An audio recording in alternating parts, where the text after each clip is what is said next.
don't have to tell you things are bad. Everybody knows things are bad.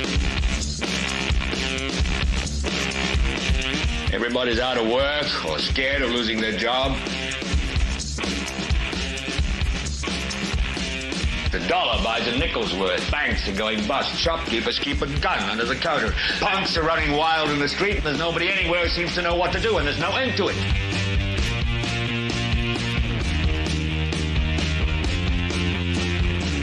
The air is unfit to breathe, and our food is unfit to eat. And we sit watching our TVs while some local newscaster tells us that today we had 15 homicides and 63 violent crimes, as if that's the way it's supposed to be. We know things are bad, worse than bad. It's like everything everywhere is going crazy, so we don't go out anymore.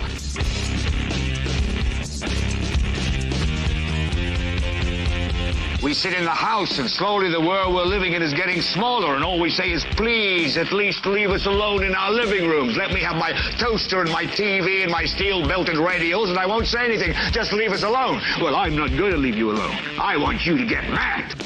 I don't want you to protest. I don't want you to riot. I don't want you to write to your congressman, because I wouldn't know what to tell you to write. I don't know what to do about the depression and the inflation and the Russians and the crime in the street. All I know is that first, you've got to get mad.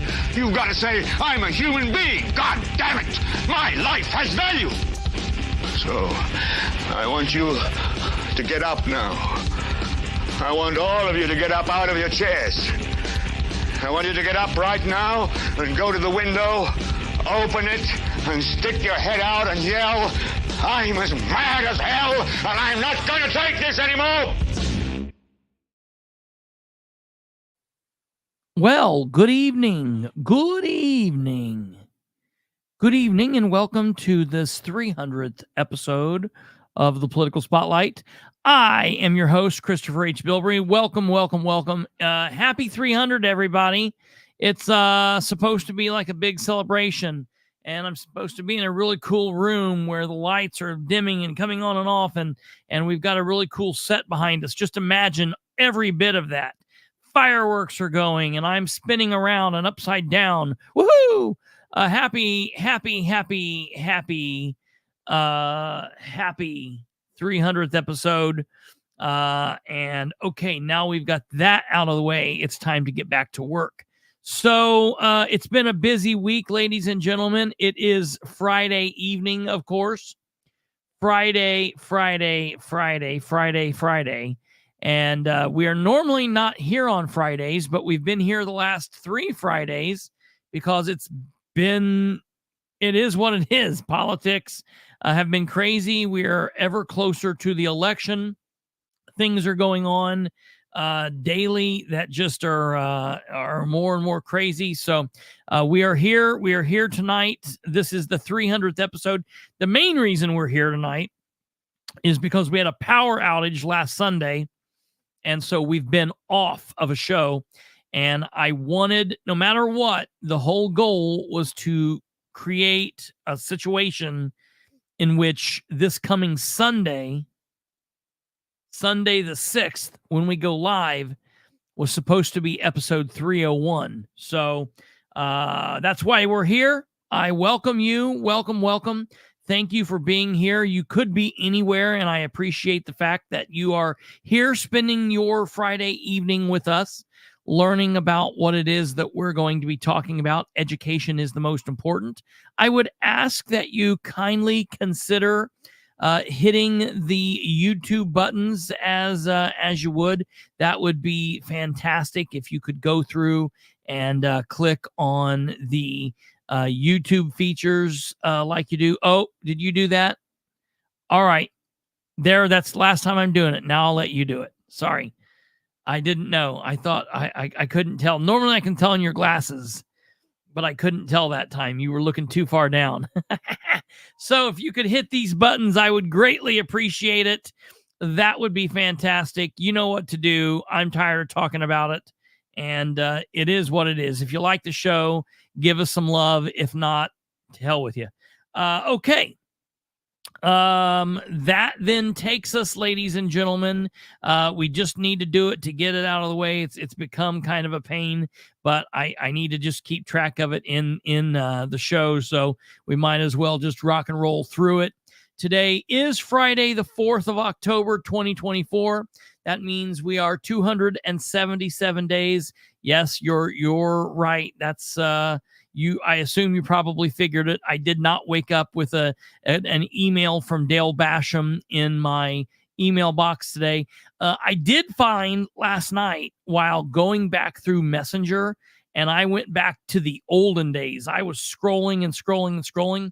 I found that we actually had a messenger thread where we sent 2 messages back and forth to each other from back in 2018, which is wild because I was like, I don't even know what I was talking to that guy about in 2018. That being said, I've not heard from him since 2018. So the countdown is way off base, but only 277 days of those were with him being in office. So it is what it is. You're going to have to not mind the voice. I'm dealing with some sinus stuff. So we're getting into that time of year where every other show I'm going to get fired up and sound like Alex Jones. So you're just going to have to deal with it. I apologize. It is what it is. The frogs are gay, yada, yada, yada. So 277 days without correspondence from Muncie City Councilor Dale Basham. It is what it is. Going down the countdown timeline here, that means we are 32 days away from the election, and that means we are 33 days away from total insanity, no matter what goes on. So, yeehaw! 32 days away from the election. That's important. 32 days, man. It is going to soon be here. For those of you out in Indiana land, that means, ladies and gentlemen, that we are now with 32 days until the election is over. That means we now only have 3 days to get registered to vote. 3 days to get registered to vote. I absolutely have been getting my share of people registered. I helped get another 2 people registered today. So I am actually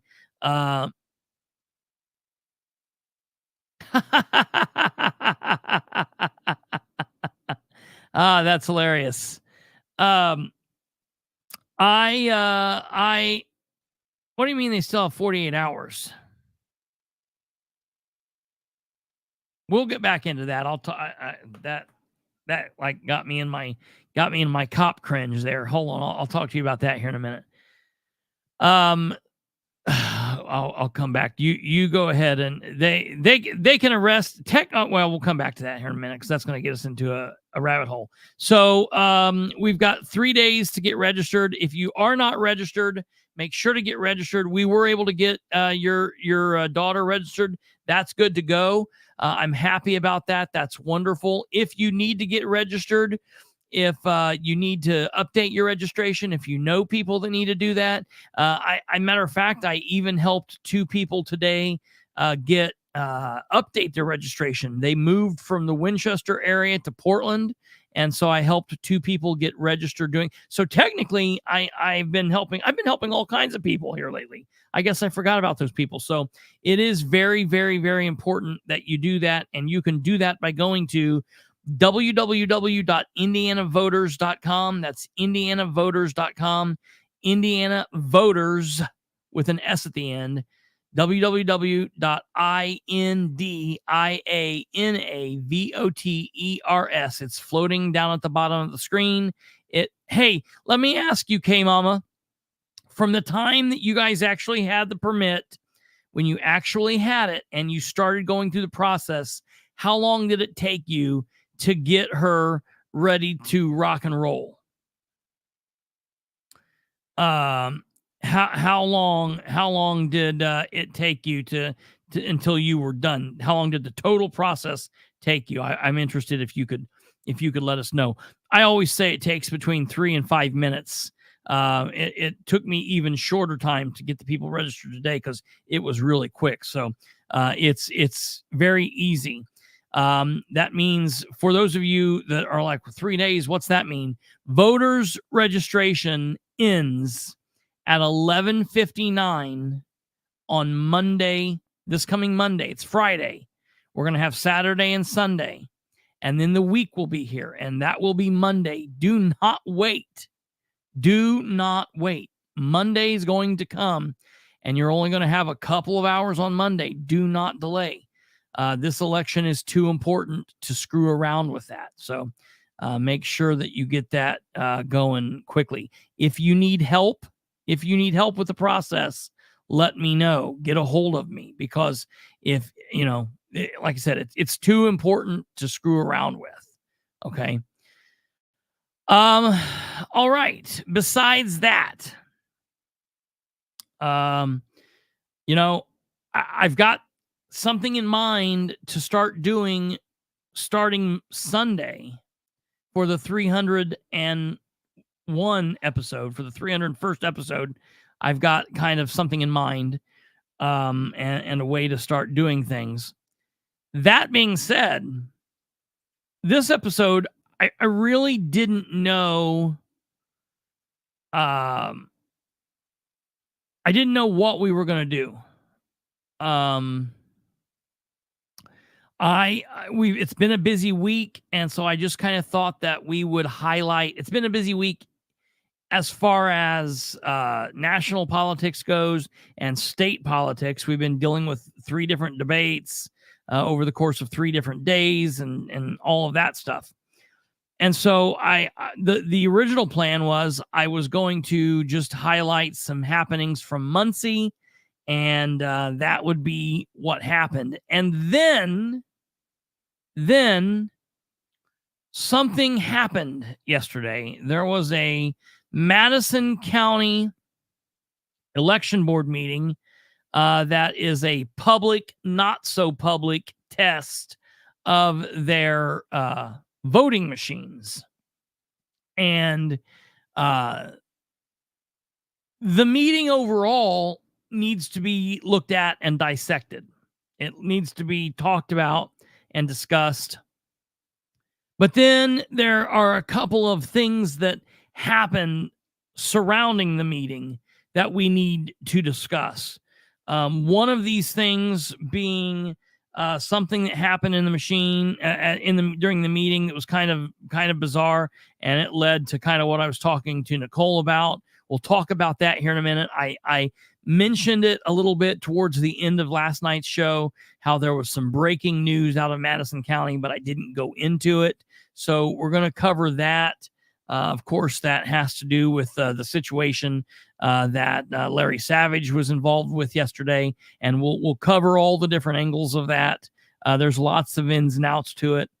And then also, there is the confusion that's going on right now in Madison County with these meetings. Can you record them? Can you not record them? What can you record? Where can you be? And there's been some communication back and forth with Luke Britt. And I can tell you this. I can tell you that there's been some massively wild misunderstandings with what I think is the interpretation of the law in this situation. And looking through what they're doing, I can see what they're trying to do. But if you read the law plainly as it's written in black and white, what they're doing is wrong. And so we're going to talk about that. But to talk about that, ladies and gentlemen, we need my friend. No, not that guy. My friend from Madison County, Dr. Katherine Callahan. What do you know? What's going on? Well, listen, I just go to meetings. What's not going on? I mind my own business. I don't bother no one. I just want to set up my tripod. You Oh, don't bother no one. I want the people to be able to engage. I miss Alva, hoping that he'll jump on during the day. I just trying to bring peace to the world. Wait, I think Bree's calling you a naked mole. Oh, well, and I want Bree to jump on, and I want her to educate her girls. And I'm just doing my thing. I mean, it's all in a day's work. Yeah. I mean, I really should be in my office seeing my patients. Yeah, But right. I feel such a commitment to the people of Madison County at this point that I will tell you, I've never seen more people come into my office and thank me for these shows. They're grateful for your show. I don't know if you're getting a lot of Madison County followers or not. They're just very grateful. I mean, they said we can't make it there. Maybe we have a disability. We have kids. We have family members we have to take care of. And so I've really got this fan club that I never knew existed. And I don't mean that in an egotistical way. I mean that I'm glad I'm educating the people, because that's what I hear the most. What I hear the most is, if you've done one thing, you've educated people. They never thought they had rights. They never thought that these elected officials worked for us. Yeah. I mean, that somehow they believe that these people, these elected officials, were on some pedestal. Well, no, they're just people just like you and me. Last time I looked, we both put our pants on the same way. You are wrong. Politicians are not people. But go ahead. So, it's just one of those things that I'm glad that I've had this opportunity to share with the people. Super great. I didn't pick this. I didn't go looking for this. What happened is that we ran for coroner. I got into that mode. All I wanted was a morgue. Madison County, you need a morgue. And for anybody who's watching tonight with Madison County, on Tuesday, there will be $9 million placed on new monies that's coming from ARPA, and it's going to be placed in the commissioner's line item on other services. You understand, this is $9 million. And we can't have a morgue. We're going to build $110 million plus jail. Our criminals are going to live in the Taj Mahal. You commit a crime, you will be rewarded with a beautiful Taj Mahal. And I just want you to know, all paid for by the taxpayers. So it doesn't matter if somebody broke in your home. It doesn't matter if a crime's been committed. They're going to reward the people who did this in this beautiful, iconic building. And that I have a problem with. I'm fine with giving them, living conditions, but I don't know on God's green earth why it has to cost this much. So we're going to see a lot of things happen here, and I'm going to tell you something, that Madison County is only going to get a lot more aware.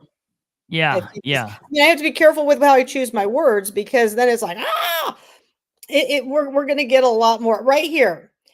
If you come, wait, pause. Let's star this comment, because I'm going to put it up several times throughout the episode. Come to the county council meeting on October 8th. You don't have to speak. Yeah. Now, if you feel moved to speak, please be moved to speak wherever your heart's desire. So let me tell you, if you're planning on coming to the meeting on October 8th, there will be a sign-in sheet in the back of the room. You must sign in before the meeting starts, which I think is just nutty. It's illegal. And then if your name is on there, they're going to allow you to speak during new money, open money, public comment request. Now, even though we might be in new money, it might be public comment, they're allowed to silence you during that time period. which is a very new feature for me, because I thought that new money was the responsibility of the constituents to be able to speak about this, question everything that's going on. You are So not wrong. that's the whole thing. And you know what I find even more funny? I never knew that you could lie at the podium. They do understand this is a legal setting. That you can stand at the podium and lie to the people and to the council, telling them what you need money for, and you're not thrown out. Yeah. But I go tell the truth, Mm-hmm. and I'm thrown out. So what that has transpired and snowballed and gotten out of control leads me into the election board meeting that took place on Tuesday in regards to testing of the voter machines. It's been, I honestly, I wasn't even going to go, but so many people said they couldn't make it. So I thought, okay, let me go. People had reached out to me, is it's going to be on your live feed. So I ended up going. And I will tell you, I know some of you have looked at my film. From when Miss Crooms got there, it was all locked. We were not allowed to enter into the room. So we were out in the hallway, and there were signs up that says access restricted, only certain people can enter. Well, then they placed a lady at a table outside of the doors, and you had to sign in order to enter the room. I didn't sign in to enter the room. So I was getting ready to film the outside of the doors to say, hey, we can't even get in there. It's like 5 or 10 till the hour. And then suddenly, I don't remember her name. She's Linda's next in kin person. She came out and said, oh, these really shouldn't be up there. You guys can come in now. So we enter the room, and I'm thinking nothing of it. And the next thing I know, Linda is scolding Miss Crooms, telling her that she's just not allowed to video. Not that she has to sit in a certain, it was, you are not allowed to video this. Well, that turned into a whole other snowball of conversation. And so before I knew it, they were fully engaged into a discussion. And so I turned my phone on real quick to get it on live. And so that's why my video is, I know you guys all have to watch it like this, but that's why it's like that, because I was trying to get everything on. The meeting had not even started yet. I mean, we were well, and from there, things just spiraled, and they got worse and worse and worse. Okay. So you've covered a lot right there. Let's break some of this down here real quick first. And that's even just a little bit of it. I mean, there's so much to cover here, honestly, but I don't know what Indiana Article 9 that Kevin's talking about, Indiana Bill of Rights. I just want someone to make the attorney at the meeting read Article 9 of the Indiana Bill of Rights to the board. It would be nice if they would. I mean, through my what I've seen from these people, you can make them do very little, but look, citizens could easily get up and read through that if they're so inclined, and take their time to do that. That would be fantastic.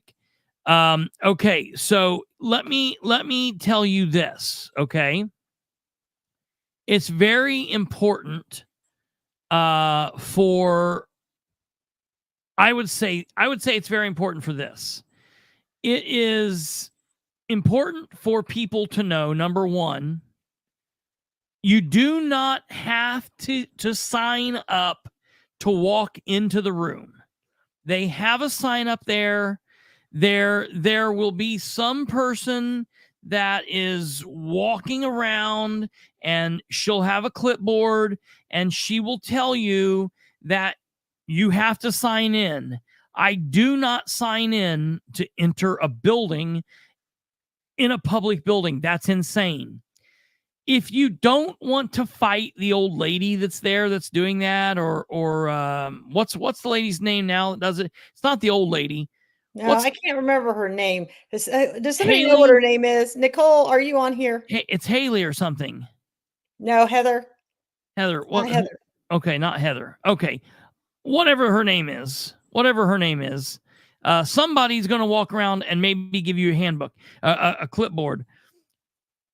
Sign in a bullshit name if you so choose. John Doe, sign in, whatever, Daffy Duck, whatever you want. They can't force you to do that. Now, to speak, however, it's, in my opinion, illegal for them to make you sign up to speak. It is illegal. All right. We can fight that battle another day. If you want, all you gotta do is say no thank you. I say it all the time, no thank you. Last time I went in, I said I already have car insurance, and that's very simple. When you want to speak at the podium, if they want you to sign in to speak, you don't have to do that to speak. It's illegal. They cannot do that. I know that Luke Britt is kind of waffling on some things right now, but one thing I'm telling you that he will stand for is you do not have to sign in or give your name to speak. So if you want to get up and they're going to push you on that, I'm going to be there Tuesday, and I'm not going to give my name to speak. I'm also not going to give my address. I have a little surprise in store for them. They're going to arrest you. I cannot wait. Listen to me. I hope for anybody that's on here, and I'm talking directly to Katherine, if you're friends with John Beeman, tell him not to be there. Because if his guys arrest me for being peaceful and using my First Amendment right, I am going to call his ass out all the way out in handcuffs. I'm telling you, it's going to be ridiculous. And I hope that he's there. And I hope, because I've been telling him ever since the last meeting that he needs to be on the right side of this. So we will find out this coming Tuesday if I was right last time or if you were right. We're going to find out who was right on. My money's on me. What? My money's on me. I hope you're right. I hope so. I hope he's the right guy. I hope he's on the right side of this, because I don't know, but time will tell. So the other thing I want to tell you is when you go there, I know that we're all fired up. I know that passions are tense, but we can do this. I'm not trying to silence anyone. I'm not trying to violate anyone's First Amendment, but we can fight fire with fire. The way that Katherine does it is fantastic. She's never been inappropriate. She's never been out of control. And she's always been spot on. Laureen's got up and spoke and just tells it like it is. And, there's very little they can do or say when we're there just voicing our opinions. And so that's important. Okay. So that's for this coming Tuesday. And let's see here. We've got pictures in the overlays. This is the shirt. Oh no, I guess we don't. So do you have the, I think the first video that needs to be shown is how disrespectful the elected clerk is to the public and to Miss Crooms. Hold on. What are you saying, Kate? I can't get what you're saying. What are you doing? The t-shirts are in the overlays now. Oh, they weren't. Okay, I see him now. It was being slow. I get it. It wasn't going. All right, I get you. I was trying. It just wasn't cooperating. I was like, it's been slow on my end too. All right, thank you very much. Okay. Oh, sorry. Okay. Here's the t-shirts. Now it's going to be okay. They're asking anybody who comes to the meeting on Tuesday night if you could wear a black t-shirt of some sort. You can have a design on it or whatnot, but if you could wear a black shirt that kind of lets you know that you're a constituent, that you want a voice. So if you could wear black, we would appreciate that. Yes. And so this is the shirts that Laureen was talking about. There's limited supply, I guess, but if you want to participate, I think they're going to have these there. And of course, Okay, these are going to be given out like to the first, 20 people who show up. Yeah, right. I don't know how many they have, but they're going to give those out. You don't have to speak. We just want you to see our appreciation as a constituent that you've showed up and you want to get involved in local politics and see some accountability. Yeah. Miss Kroom should be there if anybody wants to meet her. You can come and meet her. She's running for county council at large on the Democrat ticket, but she'll be there to speak to anybody. She doesn't care if you're white, yellow, purple, green, blue. Republican or Democrat. Yep, she just cares that you're a person. And I'm telling you, folks, right now, I'm telling you. For those people that are on here, I know we've got a lot of people that are watching that are like, yeah, I'm conservative. Listen, you're not going to find anybody more constitutionally minded, conservative, right-leaning libertarian than me. I get it. Rebecca Crooms, I support Rebecca Crooms 1,000%. I'm backing Rebecca Crooms. I don't live in Madison County. I'm not voting in Madison County, but anyone that I know over there, I'm pushing Rebecca. Rebecca was on the Anderson City Council. She did a fantastic job. She was president for a while. She is the only board certified council, I think, in the county. I think for both like the city and the county. I think she's the only one in the entire county. She's certified in some municipality areas. Like she went through the went through the various trainings and things. Yeah. And so who's running on the Democrat? Fred Reese, Rebecca Crooms, Steve Holtzleiter. Steve Holtzleiter is a police officer. Fred Reese is a previous councilman. He was beat by Jody Nork at that time. Now, the one thing I want you to take a good look at, you're asking Kristi Grabowski. Absolutely. I'm supporting her. She's going to win. I'm going to just go ahead and manifest that. She's a great candidate. She's going to be a great voice for the people. She's a great listener. She is running on the Republican ticket. Jonathan Culp. Everybody, if you are voting for Jonathan Culp, I just want you to understand that his father is the auditor. So he will be the incoming auditor. His father-in-law is a judge. His mother-in-law is on the county council. So if some of you are worried about nepotism, you may want to think about that with Jonathan Culp. He is 26 years of age. I don't have a problem with an age. I just want you to understand that most likely he will be directed how to vote by his father. Oh, yeah. So I just want everybody to be understood. It seems a bit of a conflict of interest that the body that oversees the money is going to be voting on his father's area, which is the auditor's office. So could he call his father out if he submitted the wrong budget? Could he call his father out if he didn't do the right thing? I don't know. I just want, those are some things that you probably want to think of as we're looking, at things with Biden's kids, and it's just kind of been a little weird. So then the other person that's running is Dr. Scott Green. He used to be over the jail. He is fully supported by Russ Willis and the Swamp. So I want everybody to be completely clear that a vote for Scott Green is a vote for Russ Willis. Yeah, that can't be. That's not a good thing. So you'll have to make your own choices on what you feel is best for you, but I would encourage you to meet every single candidate since they don't do debates. I would look at their web pages, see how involved and active they are in the community.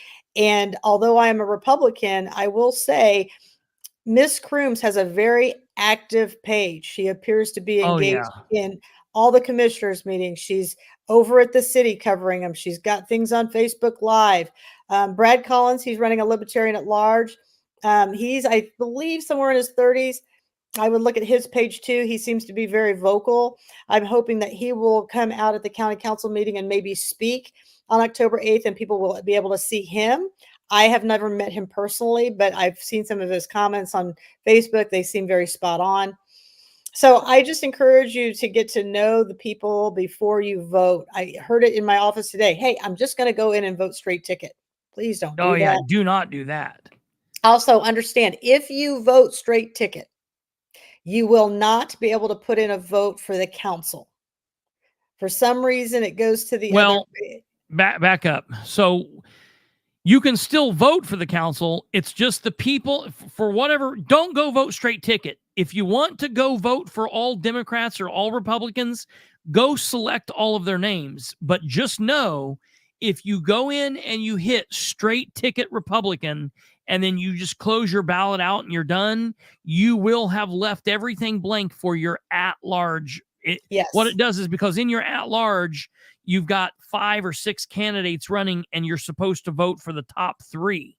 So you will leave those blank. So you have to, if you vote straight ticket, which you should not do, but if you do and you want to vote for the at-large council, you have to go select them individually. So See, if and you've got to go select them individually, you might as well select everybody. And real quick, before you go on with that next point, it is also okay for those of you that want to go in, if you want a bullet vote. They always tell people that that's not okay. So for the at-large council, you're supposed to select your top 3 people. If you want to go in and say, you know what, to hell with everybody, I'm just voting for Rebecca Crooms, you could go in and push just Rebecca's name and walk out of there and be just fine. So and you we can call vote that a for single 1, shot. you can vote for 2. Right. Well, I call it bullet voting, but yeah. And So what that does, it gives her more votes in a way, because you're not voting for other people to beat her out. So Yeah. and you can do that for Kristi Grabowski as well. Sure. I mean, yeah, you could vote that way for Kristi. You could vote that, yeah. And again, maybe it's a time where you vote for women for change. I mean, I'm going to say it. It's going to be women who change the world, Chris. You men have been in power for a while, and look at this chaos we are sitting in the middle of. That's very true.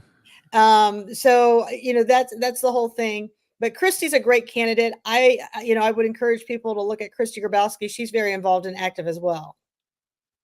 One of the things that I always tell people to do, and this is very important, especially in places that are very controlled and they don't have debates and they don't do things like this, they don't go out. It seems like ever since 2020, it's given candidates a reason to stop knocking at doors.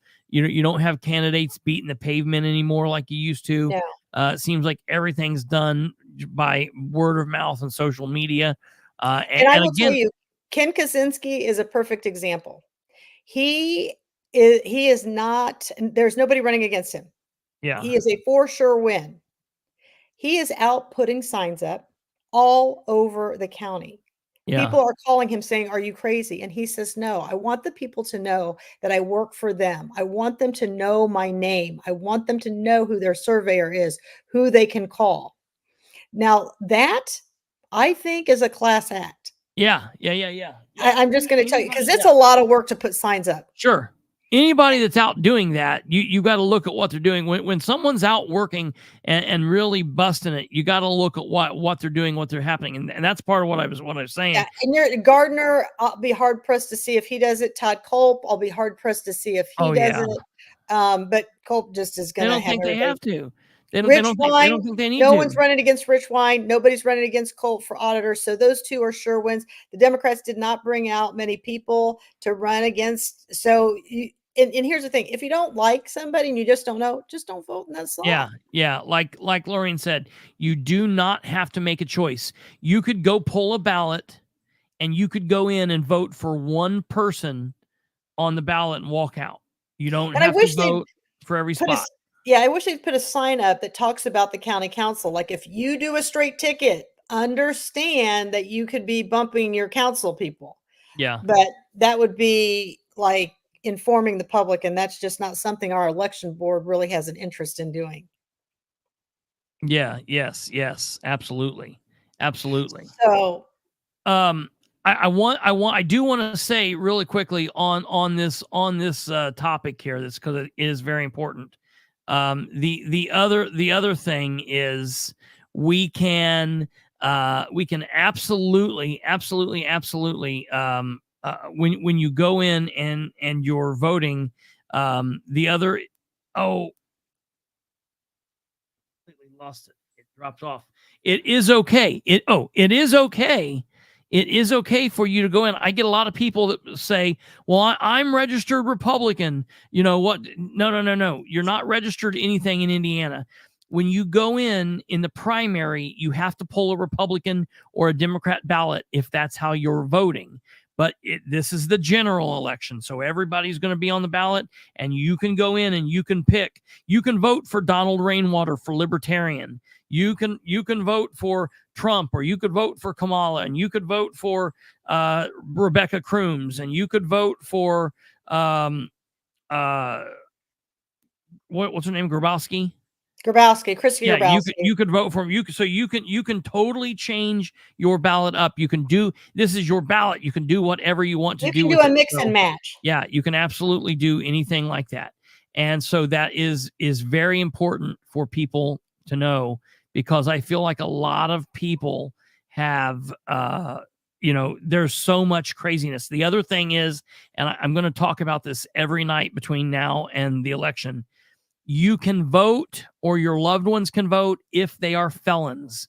There is a big push in the state of Indiana that they don't let people know that if you're out of prison, say you did something, so you had 2 OWIs when you're in college, and you're now in your 50s, and you've had this felony hanging over your head for all your life, and you're a normal person, you live a life and everything's okay, you can go vote. Hell, if you're Ted Bundy, if you're out and about and you've got a felony, you can vote. So do not let them scare you out of that. You can vote. Well, that is so nice. Since the immigrants can vote, then the people who lived here and committed felonies can vote. That's fair. I'm okay with that. But let's show the people what they've, or I think I don't know how many are watching, but I think I want you to know that it's been a hot day on social media. A post went up by Madison County Government Accountability around midnight last night, and it's already had over 14,000 views.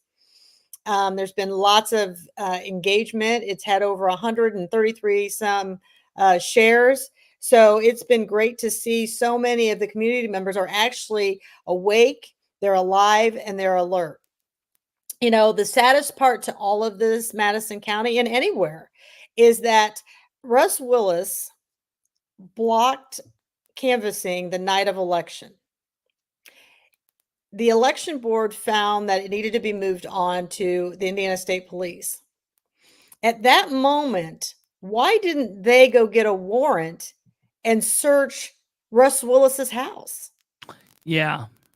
I brought in an election finance violation, 6 or 8 weeks ago? Why didn't they go and get a warrant and search for ledgers for Russ Willis? Yeah. I mean, who's calling the shots here, and why are we doing it the way we're doing it? Another good example is Steve Sumner's. He never was in jail. He was out on his own free will. He wasn't a flight risk. I mean, these people were all saying, no, he's fine. His wife at the time was bringing in credit card statements showing that the Likens were employing him and allowing him to go back and forth to Texas and other states. They said he was Jamie Lynn tried to warn them that he was a flight risk. They said, no, he's not. Well, then he disappears.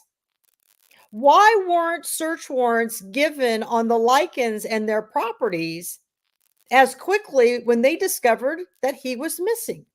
Why wasn't a search warrant done at his father's house? After all, that's where he stayed initially until Jamie Lynn went to the prosecutor and said, hey, he's in violation. He's not supposed to be staying next door because that's close to the kids. Well, the prosecutor didn't go and get him out. He just called Scott Mellinger. Scott Mellinger just called the Likens. The Likens just called Steve, and they said, you just can't stay there, so we'll put you in one of our houses. What? I mean, that is colluding. That is skullduggery. That is corruption. And now you're going to see just how deep it all goes. Yeah.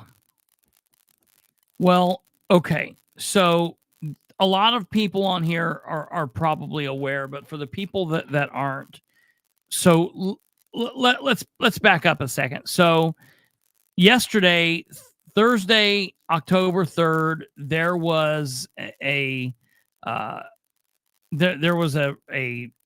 election board meeting.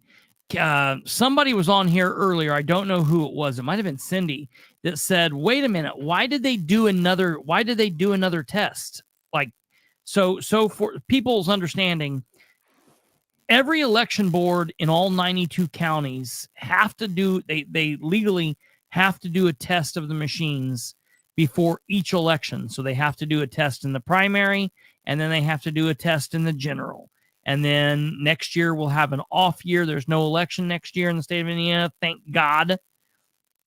And then in 2026, when we're in the midterms, there will be a public test in May, and then a public test in November. So there's always a public test before each election. Now, I've got to tell you, I'm from Muncie. For those that don't know, I live in Muncie. I'm born and raised in Delaware County. I've been politically involved all throughout the state of Indiana. I've been involved on the state, local, and national level since I've been a very, very small child.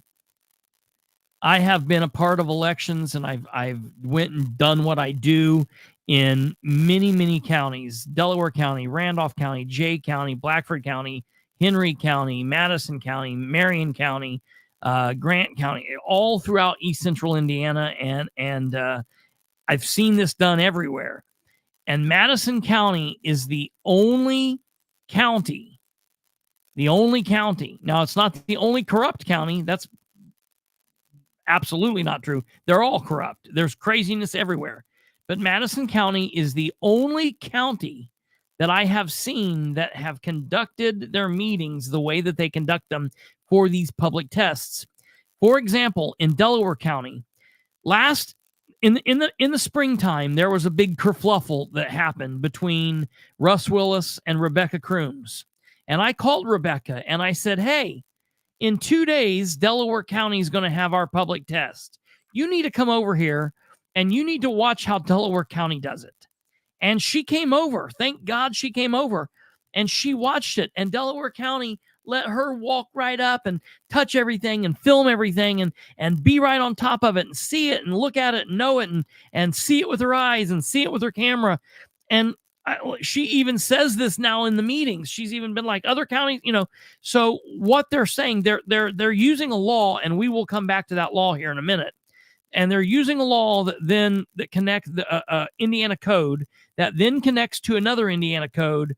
That then when you look at that and then you go to the second one, it basically reverts back to itself. And so they're using like circular arguments here. But when you get down to the last thing, they're utilizing it incorrectly, because what they are talking about all comes down to what's actually happening for election day and actual early voting. It doesn't apply to testing these machines. So that's the first mistake.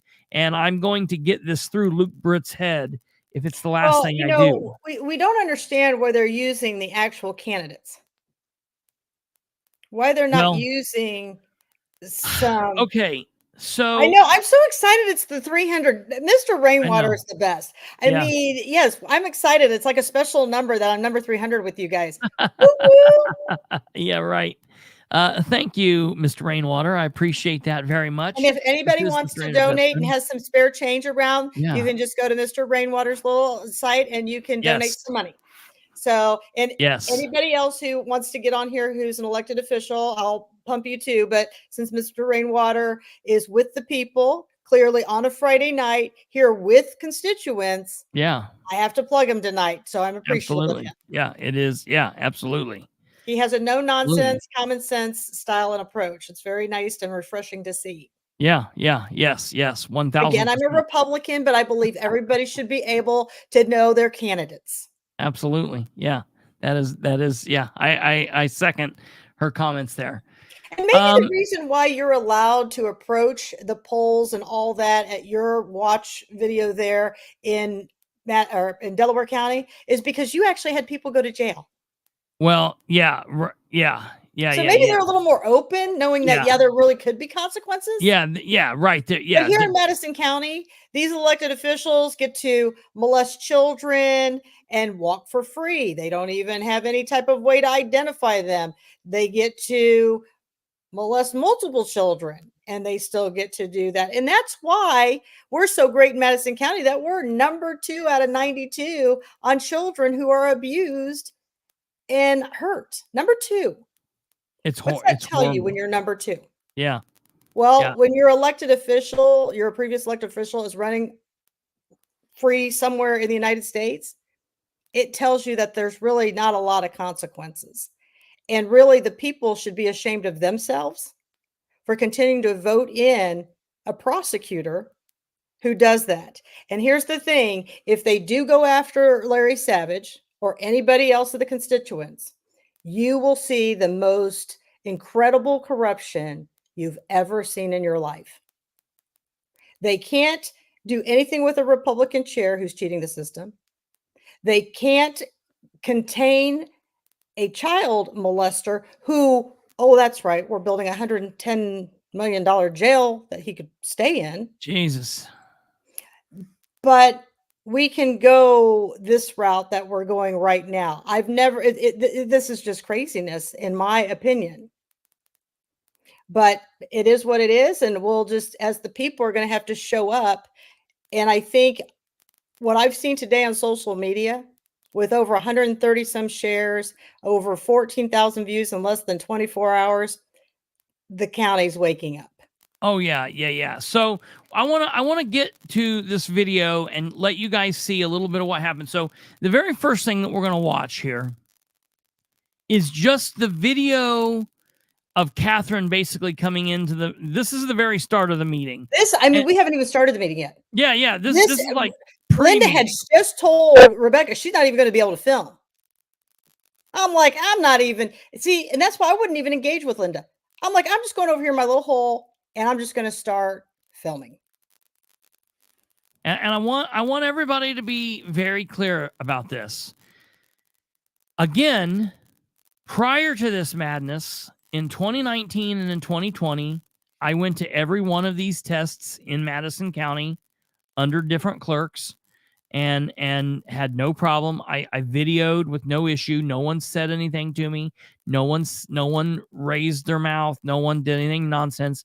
I've videoed these in Delaware County. We can go back and show you. I mean, I don't want to waste time with that, but we could go stand here and I could walk back through the various years. I've done it countless times in Delaware County. I've done it in Henry County. I've done it in Randolph County. In 2021 or 2022, one of the ones I can't remember, I went down to the state's version of this at the state when they were doing this and having election board meetings and doing all of that, and there's just never been any problems. And so I want you to listen.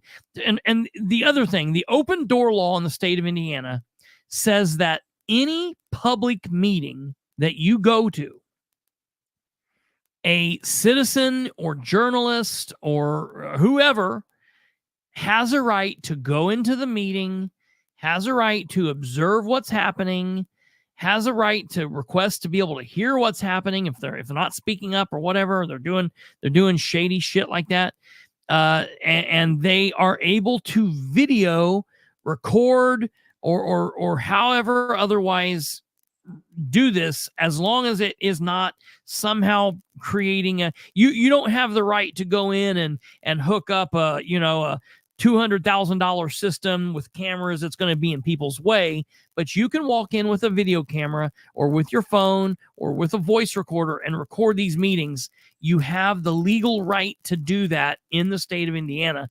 And so to listen to this meeting just start off the way it does is insane to me. Listen to this. Film today's meeting. We're being told that we have to sit in a certain spot if we do film it. I would never in a million years walk up to Rebecca Crooms, a woman of color, and tell her she needs to sit in a certain seat. For the love of God, the ball's on these people, man. That is insane to me. No. Hey, Rebecca, could you move to the back of the bus, please? That's right. That's exactly what they did. Miss Crooms, you belong back there. Yeah, dude, what? I heard this and I was like, you got to be kidding me. Get that stuff. Everybody move to the back of the bus. That's what I was thinking, man. No way. This is nuts. I just want everybody to know that Miss Crooms became your Rosa Parks. Yes. She wasn't moving. Dude, Madison County made, I just cannot believe it. Hey, the blacks and the Chinese back there. That's what they're Right? doing here. Yeah. No, the blacks and the Japs. Oh, well, okay. Wait a minute. What are you? What are you? I'm 50% Japanese. I thought you were Chinese. I mean, we may have lost the war. No, we may have lost the war, but I do deserve to sit up front. Okay. You're Japanese. I didn't know that. Yes, you didn't know that? Yeah. I'm 50% I guess Japanese. we never said it. We just always said that they're against you because you're Asian. I guess we Yeah, said 50% that. So. Japanese, 50% Japanese. Okay. Irish. Well, look, I just offended her more deeply tonight than Madison County has. So I'm just glad you let me correct you without a gavel. right. I had a Japanese friend who said it's easy to tell the difference between Chinese and Japanese because Japanese have enormous heads. Oh my God! Well, this is the most I'm glad you're Japanese and telling me that because that's got to be the most horrible thing I think I've ever heard. That's hilarious. See, if you just communicate with me, I'm happy to communicate back. Yeah, right. You know, it's yeah. You don't have to sling a gavel. You don't have to call a sheriff to me. I didn't even get upset about it, did I? Now, after the show, we'll have a different discussion. All right, here we go. What's happening here? I mean, that's technology. He gave you to use it. You can view it. You can view it. That's Mrs. Crooms. And she's saying if you can view it, then you can record it. Yeah. If you whatever you can see from your eyes with your eyes.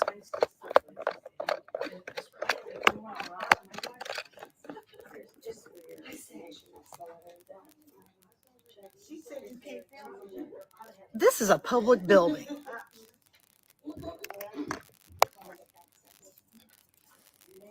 This is a public meeting. So she's continuing to tell Miss Crooms, no. And I'm like, it's a public building. That's the one. I forget her name. So she's telling me I have to move. This is a public meeting, you guys.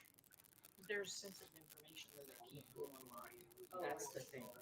Okay, well, when we get to there, let me know what that sensitive information is. It's a public meeting. And there's something about this office that continues to turn their back to you when you're speaking to them. Yeah, I can't stand that. How long are we on our side here? Well, Do you record like this the whole time? no, it was going on so fast. I was getting this up, and then when I went to put it on my, Now we know the rules, Cam. What? Does it do that the whole time?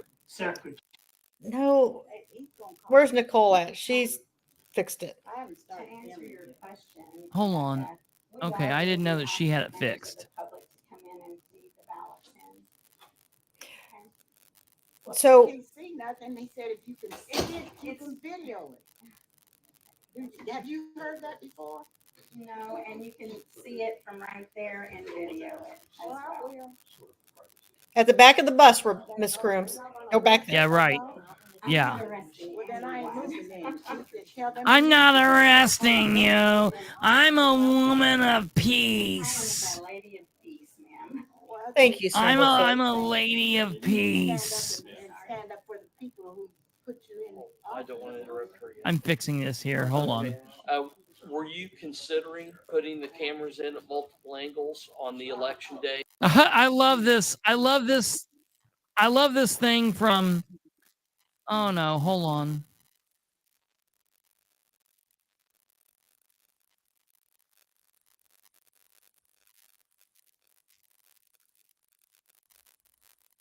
Damn it.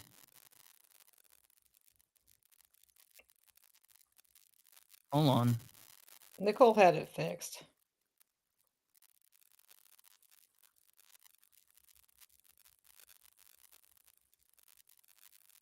Let me see here.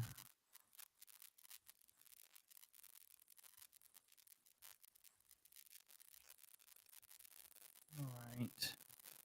Where does she have it fixed at? Oh, she just sent it to me here. Here we go.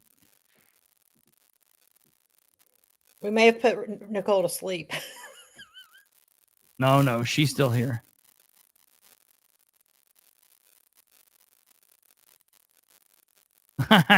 Lenny. Hey, they're changing the shorts rule on October 15th. We can now put up 3-minute shorts.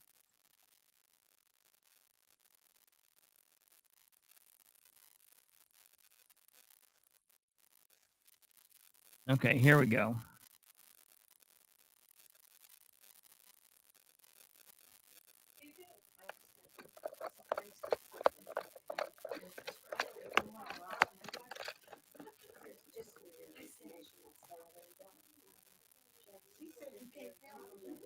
This is a public building.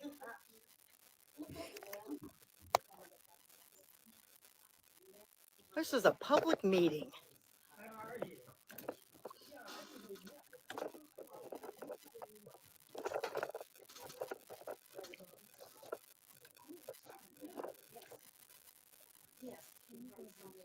I'm gonna tell that lady that the 80s called and wants her hair back. This is a public meeting, you guys. I think she's her deputy, her first deputy. Yeah, she's something all right. She's the lady that she came up to me and said, "You need to sign in," and I'm like, "No, thank you. I've already got car insurance."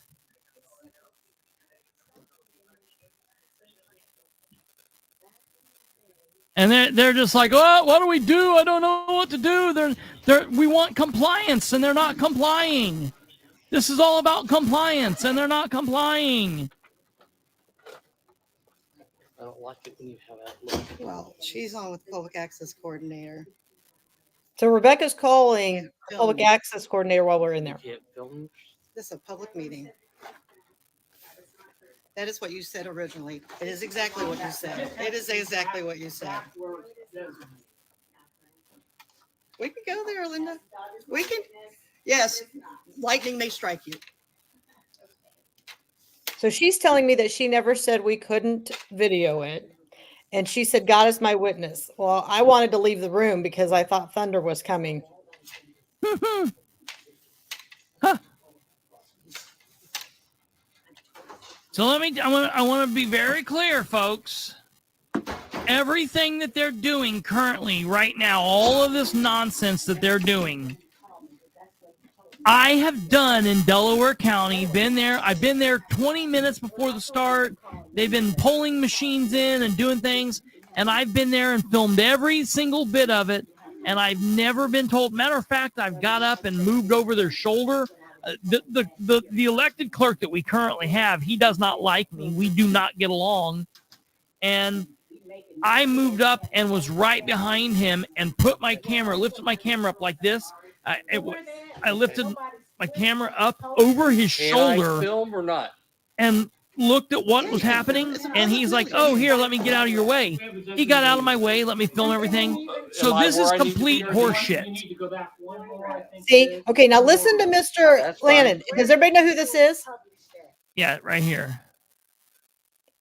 He's a retired senator, I He's believe. a state senator. He's a former state senator. And Tim back up Lanane. just a little bit where Yeah, Dave Sargent. One more row. I'm sure he's like German, or he's got something in him that we can discriminate against for. We can find something out. Irish. The rest of you want to violate our rules, violate our rules. You want to violate our rules, okay, Tim. I tell you what, I'm not going to say anything bad. I can't stand his tone, the condescension in his voice. Okay, great. Now let's get on with the meeting. Okay, that's the way. We're going to keep you accountable, and if you don't like it, tough shit. You either follow rules or you don't. How we know the rules, Cam? Where the rules at? I just told you. No, you're supposed to post them in writing for the public to view and see. You know that. Oh, right there. You I know want that. everybody to understand. Miss Crooms is a Democrat. Yeah. Tim is there to represent the Democrat Party. The Democrat chair has appointed him to be the Democrat representative. Russ Willis is not there. I'm not sure who this lady is to the side. I don't know if she ever introduces her name because I go and have to be detained by the sheriffs through the good part of this starting. So just so everybody knows that you've got a Democrat that's wanting to even. Yeah, it's just because they just think that they are in a position to demand compliance. They don't even know what they're doing. They don't know why they're doing what they're doing. They just want compliance. It's because we say so. Mm-hmm.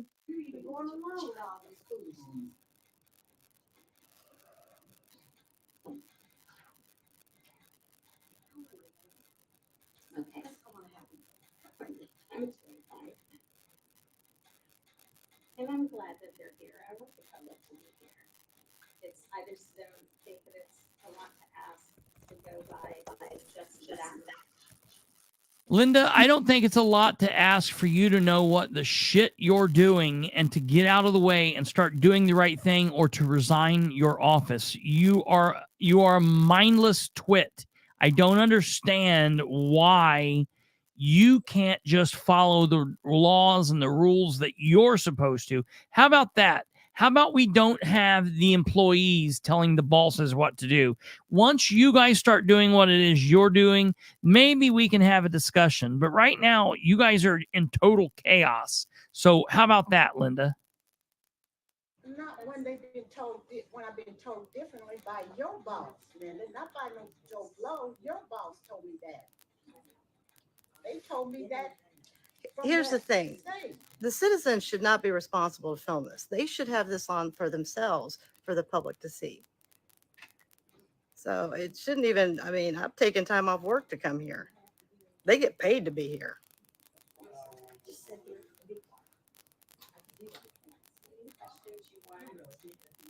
And they just laugh.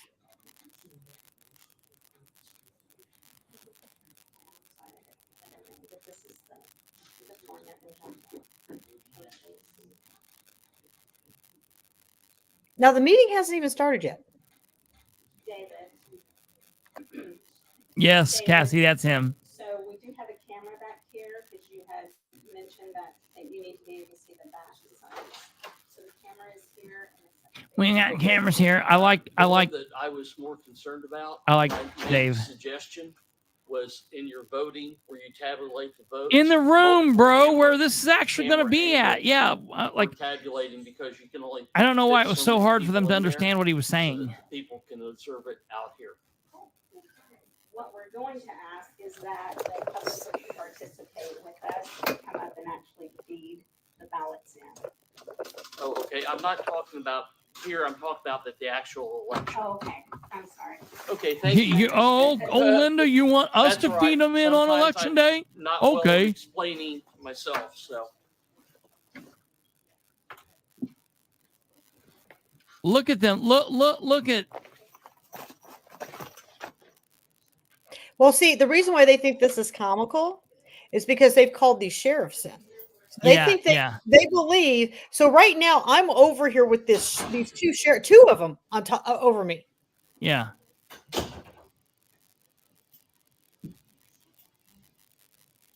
And I think then I went outside. Good morning. Yeah, I'm here good. they How are. are you? Oh no, here they are. Okay, they're coming in. So they're telling me to come over there to the side. Public meeting, and it's a Not all public. the information that could be picked up Correct. on camera can be. So we've got to call into the public access coordinator, right? Counselor. Because it should be listed here to tell us where we can sit and where they can do all this. Right. We've been to other meetings like this. That's never been a requirement in any other county.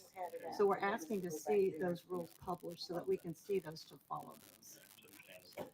So that's what we're asking. Okay, well, And he was very kind. I have to enforce what they've posted so far right now. Where's it posted? Right there. It says no camera equipment beyond this point. So on the rails, I see your point. I had no idea this is the first time Yeah, that's not a law. That's not. he's even saying the same thing. This is the first time he's ever seeing this. I've never seen it. I just told them, last year we went through the same thing. The public access counselor, Luke Britt, he said the rule of thumb is if you can view it, you can video it. I was right there videoing. And he said that I was within state law. Yes. Rebecca, you filed a complaint about this last year. He with the said public she access did nothing channel. wrong, and neither did And I. the public, and our rules were the same at that time, I believe. You can't come up and just film No, willy-nilly what's up here. I'm not filming Willie, And Willie, you but he can't said what capture- I you did can't there. capture images of the ballots or the equipment. You're not supposed to have nothing on them ballots that's not supposed to be viewed anyway. This is being conducted as a test, just like it was election day. Just like. Wasn't last year. It You was. can't go into a polling place I went- and take pictures of people's I ballots. went over to Muncie and they let the public. Right. This isn't an election day. It is a test. This is for the media. Let me tell you what this used to be. These people are so mindless. This is for, in the olden days, when people worked and did shit and they didn't know about this, the media, when people came in and the media had hats and men in suits came in and wrote in their little reporters thing, they were to watch this and then go back to their typewriters and type up, well, there was a public test today, everything worked out for Kennedy and Nixon. And that's what this is. This is not supposed to be some secret bullshit that's done in a dark room where they keep everybody chained to the back and the black people even further back than that. That's not how this is supposed to work. I don't understand. And what they've done, and unfortunately, they've got the access counselor looking at this law and interpreting it wrong. We're gonna look at that here in a minute. Okay, We're and gonna if look you at the say law counselor here. one more time, it is coordinator. And I'm going to tell you why it's coordinator. Because Yeah. he can't counsel us on anything. All he does is coordinate. So I call him the coordinator. I get it. You're a counselor. Coordinator. Yeah, counselor to actually be effective and do something. Coordinator. That's hilarious. Oh my God. That's hilarious. Okay, here we go. The people did the test. We're asking you to do it today. Okay. She always looks like she has such concern on her We've face. gone from asking to it was a state mandate thing. Designated area The is the- public access counselor also said that I did nothing wrong when I stood right there and Well, the filmed. public access counselor said Linda did nothing wrong. Well, She then, was so saying you that right the and I'm right, designated but area- we was, no, that was for us sitting. I did sit in the designated area. And the back of the bus, Miss Crooms. Yeah. I haven't To started answer filming your yet. question, Rebecca, we are going to be asking members of the public to come in and read the ballots in. She could, Miss Crooms They is can't her see nothing. They elder. said you She can could address see her it, you can professionally. video it. Yeah, right. Have you heard that before? No, and you can see it from right there and video it as Well, I well. will. Sort of privacy for the ballot. Are y'all gonna arrest me if I don't? I'm not arresting Well, then I ain't anyone. moving then. You can tell them to leave then. If you're not gonna arrest me, then I'm gonna stay where I'm at. I am a lady of peace, ma'am. Well, Linda, this ain't, you need to stand up and stand up for the people who put you in. I don't want to interrupt her yet. Oh, sorry. Okay. Were you considering putting the cameras in at multiple angles? Oh on the God, I election missed day this in the county? conversation again. Depends on what. Lynn Linda he said on election day. With cameras. I'm not against We right now. have been talking about how we're going Right to here. do the election Last day. year, And Luke so Rick told we're me working if through all of you those could and see. hopefully Now, y'all are we'll making get that that taken know. care of for you. Just rule Well, out. You know, like I said, with that, it seems like with doing that, it would take care of a lot of the controversy that may arise, maybe.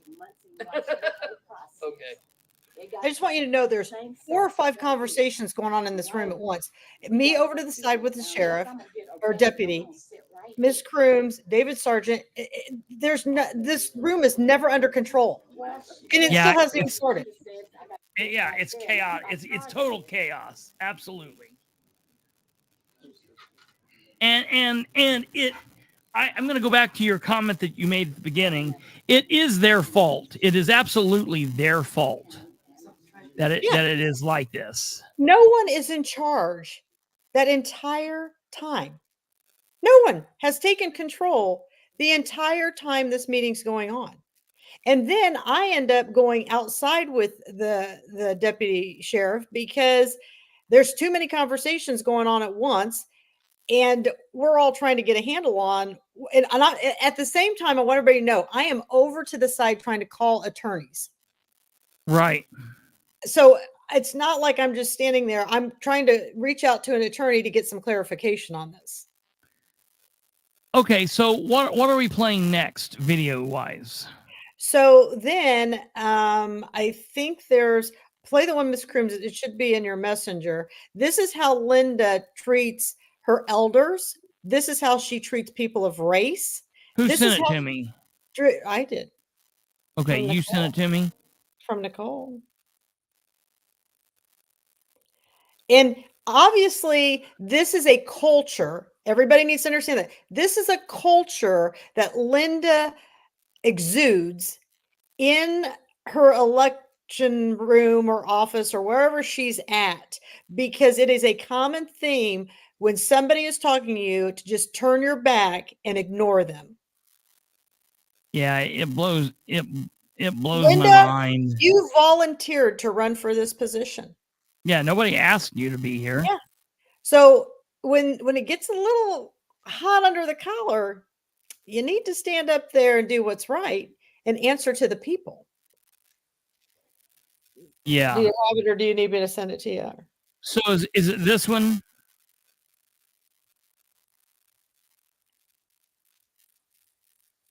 Is this what you're talking about here? No. Here. All right. Send me what you're talking about. All right. It's coming. Kate's got it in hers. I see that. Okay, it should be there. Okay. Let me take this down so we don't see what all is going on here. Now, I want everybody to know I have not gone back and looked at my live video. I did miss a good portion of the meeting because I was being pulled in some other directions. I'm trying to figure out what we're doing, but I did leave my camera running.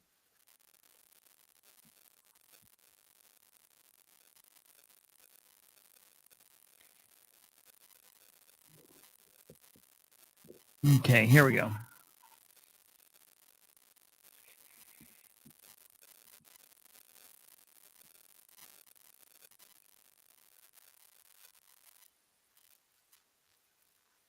Oh, that was the right one then.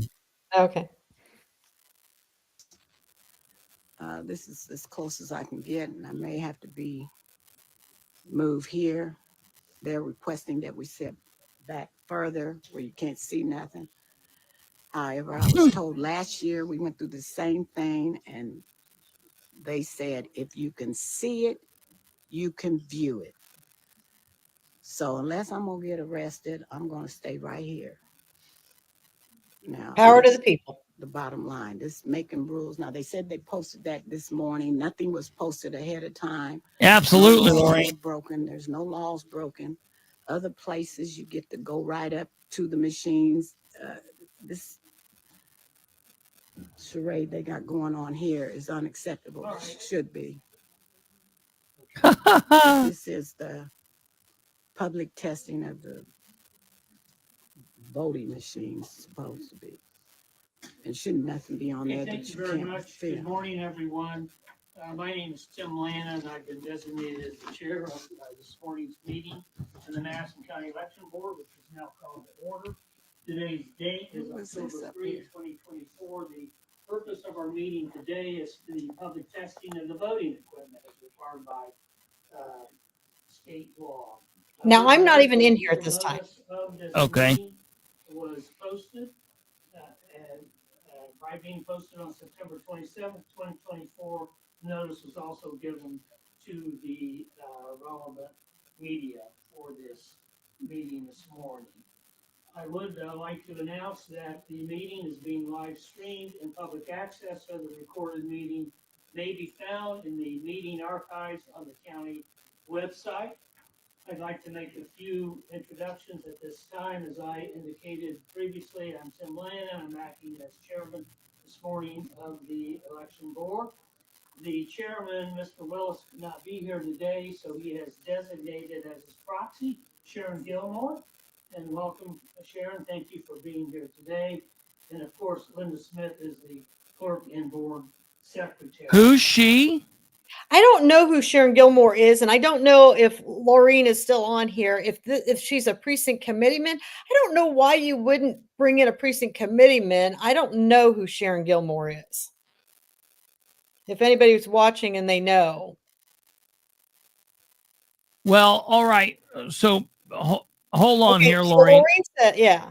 Yeah. So back real quick. Obviously, the clerk is the chief election officer of each county. So the clerk is responsible for what happens within the elections and making sure that the election board meetings happen. The election board is then a body created because it's needed to vote on these things. And the election board is made up of one Democrat, one Republican, and the elected clerk. And then they vote amongst the three to create a chair. Technically, the chair is the presiding officer of the board.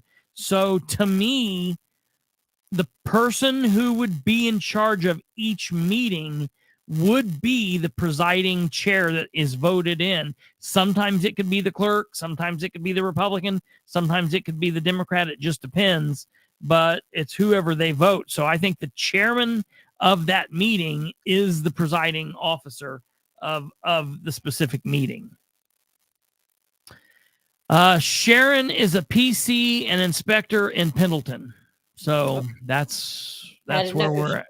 That's where we're at there.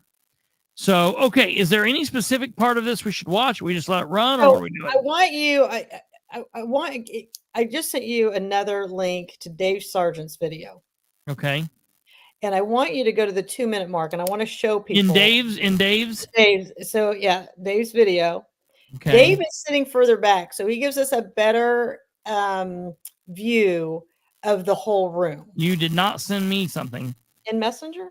I know the last messenger I have from you is still this video of what you just sent me. Okay, I'm sending unless you're sending it to different messengers.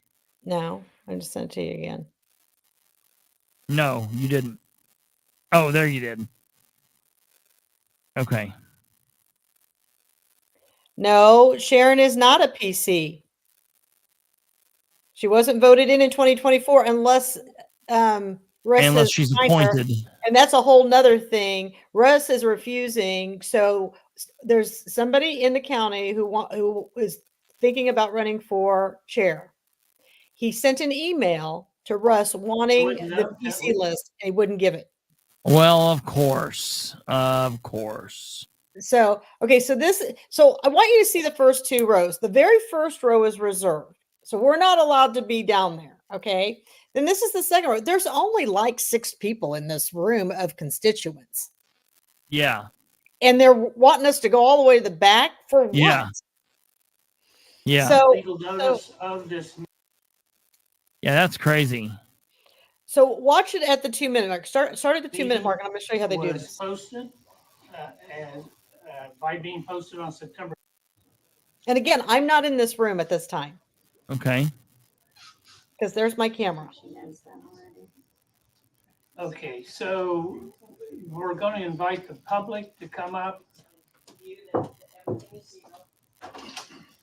As we have instructed previously, we would ask you not to record as you're viewing the process. So there's been 0 tapes printed and everything says public count 0. So if anybody wants to walk up and view that, you're more than welcome to come up and do that. Well, I'd like to ask you a question, Sue. The state access council said anything that we can view, we can record. That's not for me to answer. I know, but y'all, they represent y'all's equipment here. Now, all other equipment you can do that on. Now, what is the reason why you can't video you can go ahead and come on up.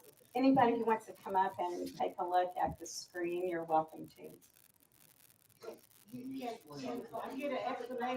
So my camera's going, but Yeah. to prove their point that I'm not going to be able to film this, they're going to stand in front of my camera.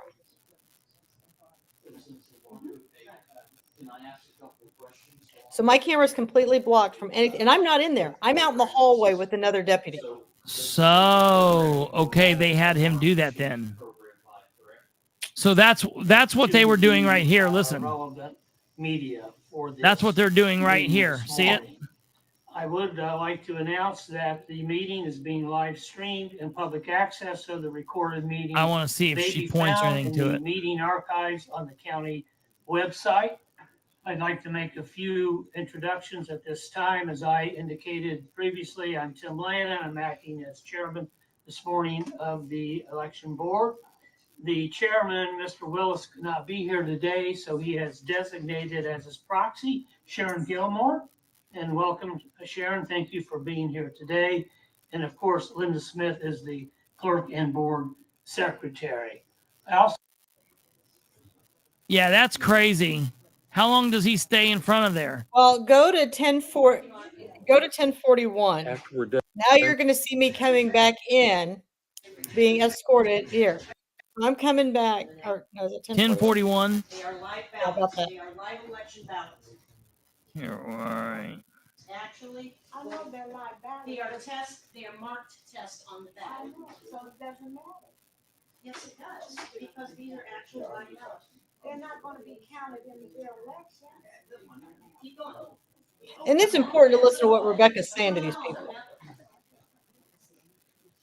Anybody else?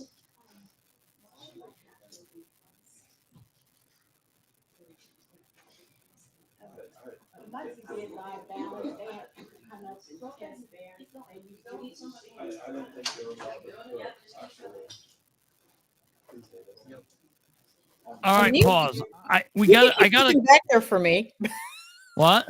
He keeps looking back there. I'm not even in there. I'm just, Yeah, I didn't even know this until somebody pointed this out to that's me. hilarious. That's so strange. So Larry just says something on camera, and you said something when we first started, and I want to cover this really quickly because we've had this argument last time too. I want to clarify this. Everyone always says, well, I don't understand why they use the real candidates. They have to use the real. So the point of the public test is, and so imagine back to a time when we didn't use electronics. Imagine back to when we used to vote and we would take the stylus and we'd pop it through. Okay. And the hanging Chad ordeal from 2000. All right. What they would do, because those, when they would make an election machine, and for those of you that don't remember this or didn't vote back then, what they would do is it would be a metal piece of steel or aluminum that would fit down, and it would have these little holes. And what you would do is you would take your card, your like cardboard like ballot, and you would slide it in the thing, and each candidate number would have a hole, and you would take the stylus. Matter of fact, for those of you that get, when you get a new phone, I just dropped the thing. I'll show you right here. It looks a lot like this. You guys know what this is? This little button here. It's to get the thing out on your phone. It would look a lot like this, is what the stylus would be like. And you would take it and you would punch it down through the hole. Well, in time, the tip of that stylus, that punch, would dull. And so it wouldn't make it down through. Or sometimes it would hit the metal part and it would bend and it wouldn't let you actually touch the thing. So what they would need to do is every election, they would run through and they would do a testing of the machines. They would make sure that you blew out, kind of like the old NES thing, that all of the old Chads were blown out so there wasn't any hanging around. and they would make sure that their styluses were sharp. They would make sure that they could punch through. And what they would do is they would stick, because I've done it before, they would stick the old ballot in, and you would go through and you would basically jab every bullet hole on there. Jab, jab, jab, jab, jab, jab, jab, jab, jab. So you'd only need to do one. So you pull it out. And as long as you had made their holes in all of the ballots, in all of the holes, then you were good to go. So now jump forward to these machines. What the point of these machines are is making sure that when someone walks up and presses Donald Trump on the button, that it doesn't cast a vote for Kamala Harris, or they don't have it rewired, or that you don't go in and hit straight Democrat and it's really set up to hit straight Libertarian, or that you don't pick Culp and you mean to pick Rebecca Crooms. So they make sure. And so what they do is, in a test, this is how I've done it, and this is how I've seen it doing it in every other county other than Madison. You go up to the machine, and the first thing they do is they instruct you to hit straight Republican, and it blocks all your Republican. Then they direct you to go through and hit all 3 Republicans on the county council at large, and you do that. And then you hit finalize, and it tallies up, and it shows you all of your Republicans are hit. And then you hit straight Democrat, and you do the same thing. Then you hit straight Libertarian, and you do the same thing. Then you go through and you select each Republican, each Democrat, each Libertarian, and then they always, the last one they would have us do is they would have us do a mix and match ballot. And they would have us pick, one Republican here, one Democrat, and you would do that. And what they would do is it would make sure that each button on that machine that went to a name actually tabulated the vote for that person. And then at the end of that test, while you would be standing there, they would come and they would zero the machine out, and they would run a test, and it would show there were 0 votes on that machine. And then that test for that machine was done. That was it. That was it. That was absolutely all of it. And so that's how you would do it. And every place I have ever been have let me video this. I've never been told I couldn't. I've never been told I couldn't. I've taken pictures of the ballots before. There have never been any issues. So the fact that they are doing this and saying this in Madison County is absolutely insane. All right. So for the people who say, well, why do we have to actually have candidates on? Because here's what the problem is. If you would do Daffy Duck and Bugs Bunny. That's really what's running in Madison County. Well, absolutely. Yeah, that is the problem.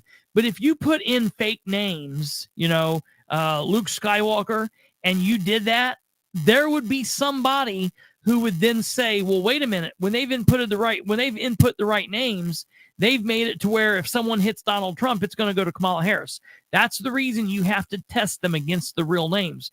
But what's important is to make sure at the end of the test that the test is zeroed out. And so as long as you zero it out, then you're good to go. That's what is important. So all right, you bring up some very good points. Mm-hmm. So I want you to go, I want you to go to the 25-minute mark. In this video of Dave Sargent's? Yes. 25-minute mark.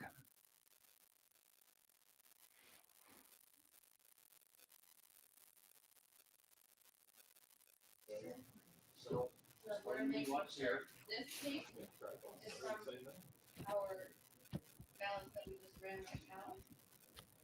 So these are the results from that. And now watch this engagement. This is the total chaos the entire meeting. Okay, so this is that you guys did on the ballots yourself. Now watch Sean over here, if you can put the cursor over him. And Sean's just videoing. Okay. He's being told he's got to back up. I'm with the sheriff's department, so you please need to step back further away. You want to kick me out of the meeting.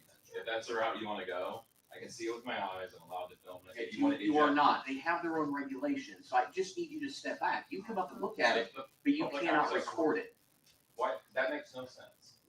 State regulations say it can't be recorded. Perfect. What state regulation? I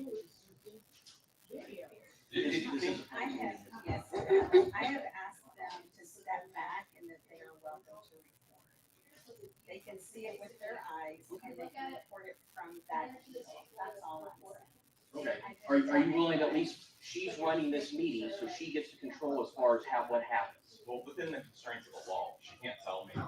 But there has to be reasonable accommodation for the public to film. What's the difference? And I'm not, They are. can you let me finish, please?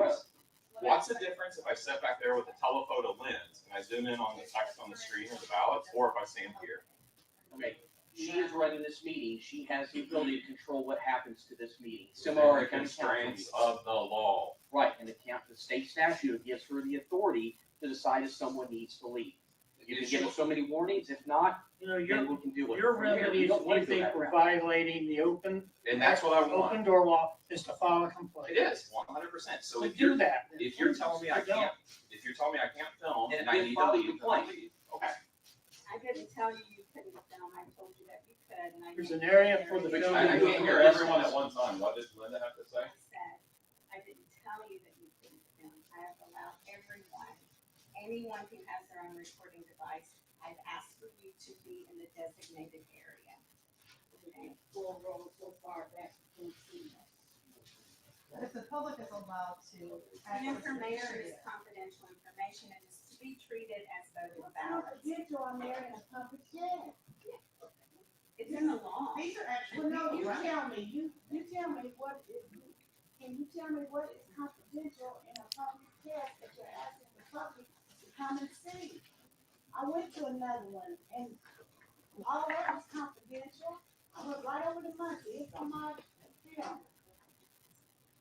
They let me film everything. Run the test, everything. You come over here and you act like you, everything's so confidential and secret. I just want to stop right there for a minute and everybody notice there's only 4 or 5 of us in here, right? Of the constituents, but Yeah. we stand united. I Right. went to my feet. Rebecca Crooms went to her feet. We weren't, we just wanted them to understand that we're who you work for. We're standing, we're peaceful, but we're standing united because Yeah. this is the problem. Absolutely. So then, we go to the 39-minute mark and 4 seconds or 39-minute mark. Or was that at 25? Where are you at Yeah. now? I'm at 28, Go to the 29:40. 29:40. We have 2 more machines that need verified. If any member of the public would like to come up and do that, they're invited to do it. Yes.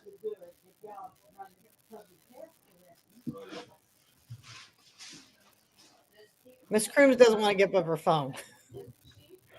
What? She didn't want to give up her phone, but I promised I wouldn't make it stop rolling. Yeah. All right.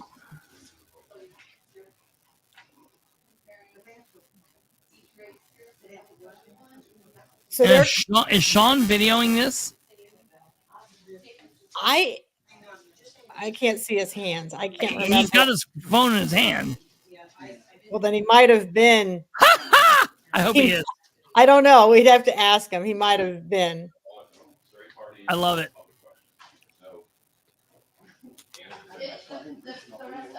I know. I get it. It was just, I'm telling you. Hold on. I want to make sure. I'm pausing this for 1 second because I need to go. I want to make No, sure. he was recording. He was recording the whole time. I'm getting confirmation. He was Okay. recording the whole time he was up there. That's okay. That's good. That's good. I'm happy about that. Give me 1 second because I want to make sure that there is no confusion in this. I need to make sure before we go on. I'm going here to where I'm live streaming this meeting via Facebook, via YouTube, on Facebook, and I am typing in the name of. Give me 1 second. I want to make sure. I got to ask a question. Yeah. They're telling us this is confidential information on here. Yeah. It's your candidates running. What's confidential? They got signs all over the county Yeah, saying there's they're nothing. running. It's complete bullshit what they're talking about, and they've put themselves in a bad spot. And I'm it's going. We at the end of the day, we're going to make these people look like fools. I promise everyone watching this. And just so for the record, I've just tabulated in here, put in here, shared this with both John Beeman and John Beeman for Madison County Sheriff page. And so I'm not just saying this blindly, or we don't feel like we're giving him any fair shot or whatever. He now has access to this. And I just want to put this out there for Sheriff Beeman. Please, please, please, please, please, please understand. Number one, I'm a former police officer. I respect law enforcement, love police, don't have any issue with police. I did the right thing. I want you to do the right thing. I never violated anybody's constitutional rights. I don't want anyone's constitutional rights violated. You can come alone. There will be no violence. I promise you. If anyone is violent in the crowd, I'll help you with them. You'll be fine. There is no issue. No one's going to be violent. You can come alone, or you can come with the entire department. But please, please, please, Sheriff Beeman, do not hide this coming Tuesday at the Madison County meeting. Come to the meeting, because I want to make sure that if your department violates anyone's rights or violates my rights, I want to make sure that you don't put this off on some Dudley Do-Right and Trader Joe over here. I want to make sure that if the rights of people are being violated, that it is you violating our rights, because I want to make sure that when I sue you and sue your department, if you violate my rights, that it's going against you directly. Or I want you to stand with us and make sure that the right thing is happening and we don't let the county violate our rights. I want to make sure that it is him exactly, and not these people that don't know and are not in control of anything here. I want to make sure that it is the elected sheriff. I'm going to be peaceful, but I'm going to hold my own, and I'm going to do what should be permitted in state. I give him my word. I will not violate state law. That being said, I'm just telling you, do not violate my rights. And let's move forward here now with this piece. I didn't violate state law, and I had to leave. Well, you didn't have to.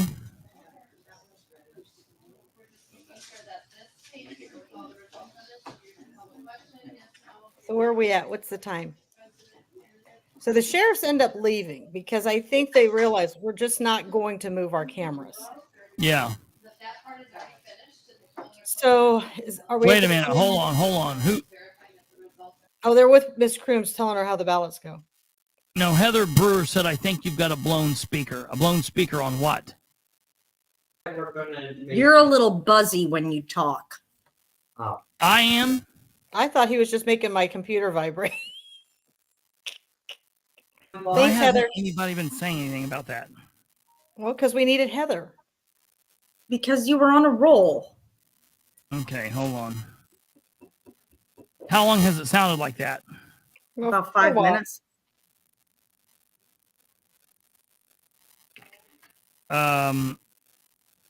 Okay. So, all right. Heather's saying your mic. Well, yeah, obviously that was what it would be. Oh, yeah, that's a problem.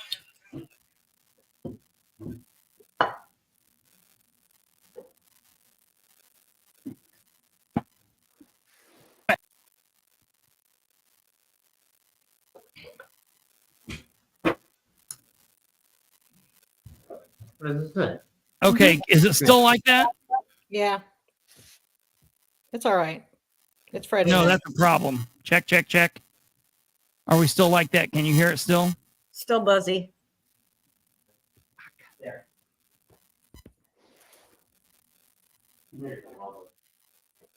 Are you on screen to see comments? Me? No, Christopher.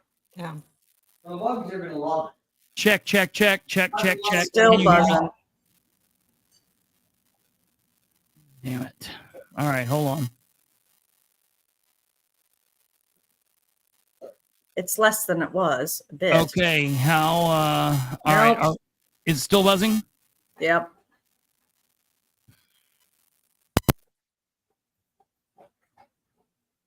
Something just clicked.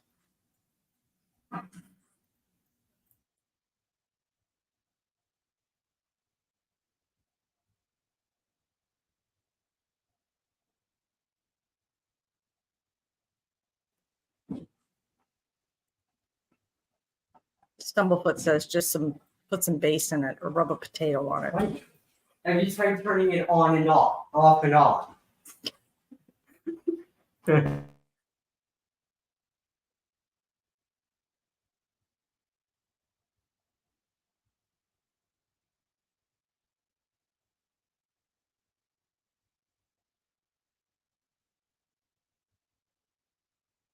Well, it's just you and I. Just you. I actually made. Do we? I want to show that little video I sent you of Miss Crooms. Okay. And I'm telling you, Which one is it? The one that 3 comments? no, this is it. I'm sending it to you right now. I just want to show these guys this. Yeah, 3 comments. That's it. Okay. I just can't imagine talking to anybody this way. I'm sorry, everyone. I have a very loud 15-year-old. That's all right. He's a delightful child. Check, check, check. Can you hear me now? Is it still buzzing? We can, but we're going to show a little 30-second clip. No, it's not. You're good. He's good. He can talk. Are we still buzzing? No. Okay, go ahead. See, you listened to the 15-year-old. He said, turn it off and on. And that's now exactly what I did. Right? Yeah, that's exactly what I did. Don't give him any credit for anything. The child has a big enough ego as it is. Listen to me, people. Listen to me. I'm okay with people dropping off because of delay of game. I am never okay with bad audio. I don't care about video, but we can never have bad audio. So anytime that's happening, let me know right away. All right, go ahead. All right. Well, he need to be here because he gave y'all some bad advice. Anybody else? Anybody else? Terry, you want to write some ballots? I did it last time. Nothing's changed. If you want me to let him. Yeah, here. Yeah, we need him fed. We'd like to have him. I'll do one. Thanks. All right.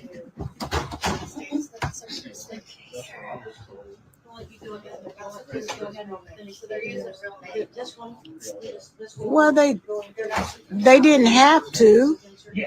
They could have made fake names. Linda, why did y'all put real names on the ballot? I mean, what was the reasoning? I know that's what you chose. You just gonna turn your back on me and I'm asking you a question? God, I can't. I didn't vote for her, so it's all right. I thought this was a public meeting. I thought she served the people. So I just want to show you and then the other one did it too. And so it's a common theme in that office. But so were we at the 2940 mark on that? Yeah. Okay, go to the 3904. Jesus. I mean, The this sheriff is is the John whole Beeman. meeting. Huh? Cassie just asked who the sheriff was. Oh, and Kevin Fentner just had a comment up there. What was Kevin's comment? Kevin. Did you know the Supreme Court said ballot selfie bans are unconstitutional? Yeah, so basically what he's talking about is there was a period of time where people were going in and going to the ballot and taking pictures of the way they voted, and people were saying, you can't do that. You can't have your phone in here. That's complete bullshit. You can take a picture of your ballot. I tell people to take a picture of your ballot. I tell people you should take a picture of everything that you do. I record when I go in there. Well, Russ said that we couldn't have phones and cameras in there, and for people to call 911 if they saw anybody with the phones and the cameras. And then we put Indiana code up that says you can have it in there. So thank you, Kevin, for bringing that back his up. stupid ass is going to make me move to Madison County just so I can deal with him. Like, I don't understand, man. You guys need to get rid of him. We're trying, believe me. Okay, so where are we going from here? What time period? Okay, 3904. 3904. So we'll go to 3859. Fine. We would like for her to that again with you, she can do that. So I try to be so everybody can hear me. And then I saw it. I would have liked to shown and recorded it. I explained in the very beginning of the thing that was the reason why we were doing the multiple precincts and that, so that we hit every target position, every candidate, everything, whether it's a write-in, whether it's. You're actually at the podium. Yes. I'm sure it's not. So I have a couple questions. At the last one that you guys did you do multiple, like different, when you mark the things, they weren't all identical. All the ballots weren't identical when you marked them last time. When we did the last election meeting. So they were like this, they were diversified. I mean, like different candidates, correct? We did the same process. Okay. And then I just would like to know, when you have these machines, when do you zero them out from like when we do them right now until election day? When do they get zeroed out? Yeah. Okay. So my concern is that, when was our last election? May 5th? So on May 5th at about 11 o'clock, I got on the Madison County website where you could see the votes. And it was, it had about 48 votes already in the machine. They were not zeroed. There were 32 votes, exactly the same for the same people. And then there were exactly 12 for the other people. If my numbers are correct, I'd have to go back. It was 36. So 32. why 36. weren't the machines at zero at that time? And how weird is it that everybody had the same exact votes? I don't really know what you're talking about. Okay, I'm all sorry. right, I just wanted to make sure that I had that on the record. Now listen. When I go back. I can tell you that when you looked at the numbers coming across the screen before the polls had closed, those were from a previous election, and they took those down once the new numbers began to come in, if that's what you mean. No, this So they weren't zeroed? during the actual voting time of the actual election. You're saying 11 a.m.? It was about between 10 and 12. I'm not going to give an exact, between 10 and 12. No, we don't enter any totals until after the polls have closed. We've got the file. I have a copy of it if you want it. It appeared to be just the feds vote data, but the PDF was uploaded. And they were not cleared out. I have a copy of it at the time, Sam, but we could, I just didn't shot of it. I'm sure it I'm probably- not saying that they were counted in the vote totals. I honestly don't believe that. That's what the document was. And I'll See, we're even trying to give them the I know benefit of the that doubt. In the beginning, when we have Yeah. our technicians come in who work with our IT department to get all of that information going, they start running old information to make sure that it's showing on the live feed. So more than likely, it was just, as you said, it was the test or part of the Oh, good, Linda. I mean, she's got all these wild ideas now where 10 minutes ago she didn't know what you were talking about. Yes. So I just wanted to point out to everybody. Thank you. That's insane. So, Okay. you hear Rebecca with all this equipment. Yeah. Did you hear what she said? No. Did everybody hear Ms. Crooms? In the last election in 23, so she says, with all these equipments, are they battery backup?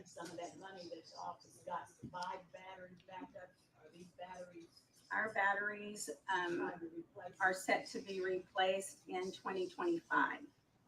So they just reach a certain point where you need to replace them, and they'll be replaced then before the 2026 election. So pause that for just a minute. So Mrs. Kroom says in 2023, were these battery backed up then? Yes. Okay. Did we lose power in the 2023 election? She said, no.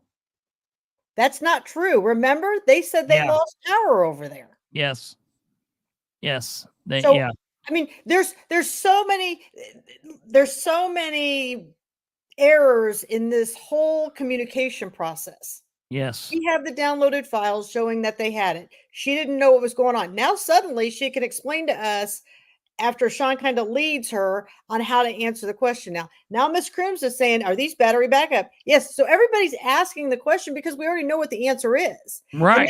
Miss Crims goes, so we didn't lose power in 2023? No, we never lost power. So I'm getting a little skeptical here because, you know, Linda tells us that she had no idea that Joswiak was at the door.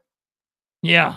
So who's actually running these election rooms? Because I don't think it's the clerk. Linda does not have the intelligence to be leading anything. You know, now we didn't have a power. So who lied? Who told us that we lost power in 23? Who made that announcement? So now I just kind of want, I mean, the whole meeting continues on like this. Are you at 3904? I think that's where we're past that. 4518. What? 4518. 4518. 4500. Typically, an inspector would be notified, and the inspector would go out and help. And if they weren't, this has truly happened. I'm not doing this because. Oh, back this up just a little bit on this one. I didn't. The satellite centers, these are never in a satellite center. Okay, so You what's can't in tabulate on what's in a satellite center? only the marking device. And those the actual ballots come back every day. Okay, and so those marking devices, can they just be moved to another room? Yeah. By just anybody and then put back? I'm just asking. Typically, an inspector would be notified, and the inspector would go out and help. And if they weren't, this has truly happened. I'm not doing this because I just want to ask you a stupid question. This really did happen. I did not receive any reports that occurred. So there were tabulators that were moved because a function was going on. Right now we've closed the poll. Because of what? Okay, so they had a function going on at one of the facilities. So Yes. the tabulation machines were moved to a whole different room and then Yes. brought back here. Linda's No. saying she was not aware that happened. That's a problem. Yeah. Yeah.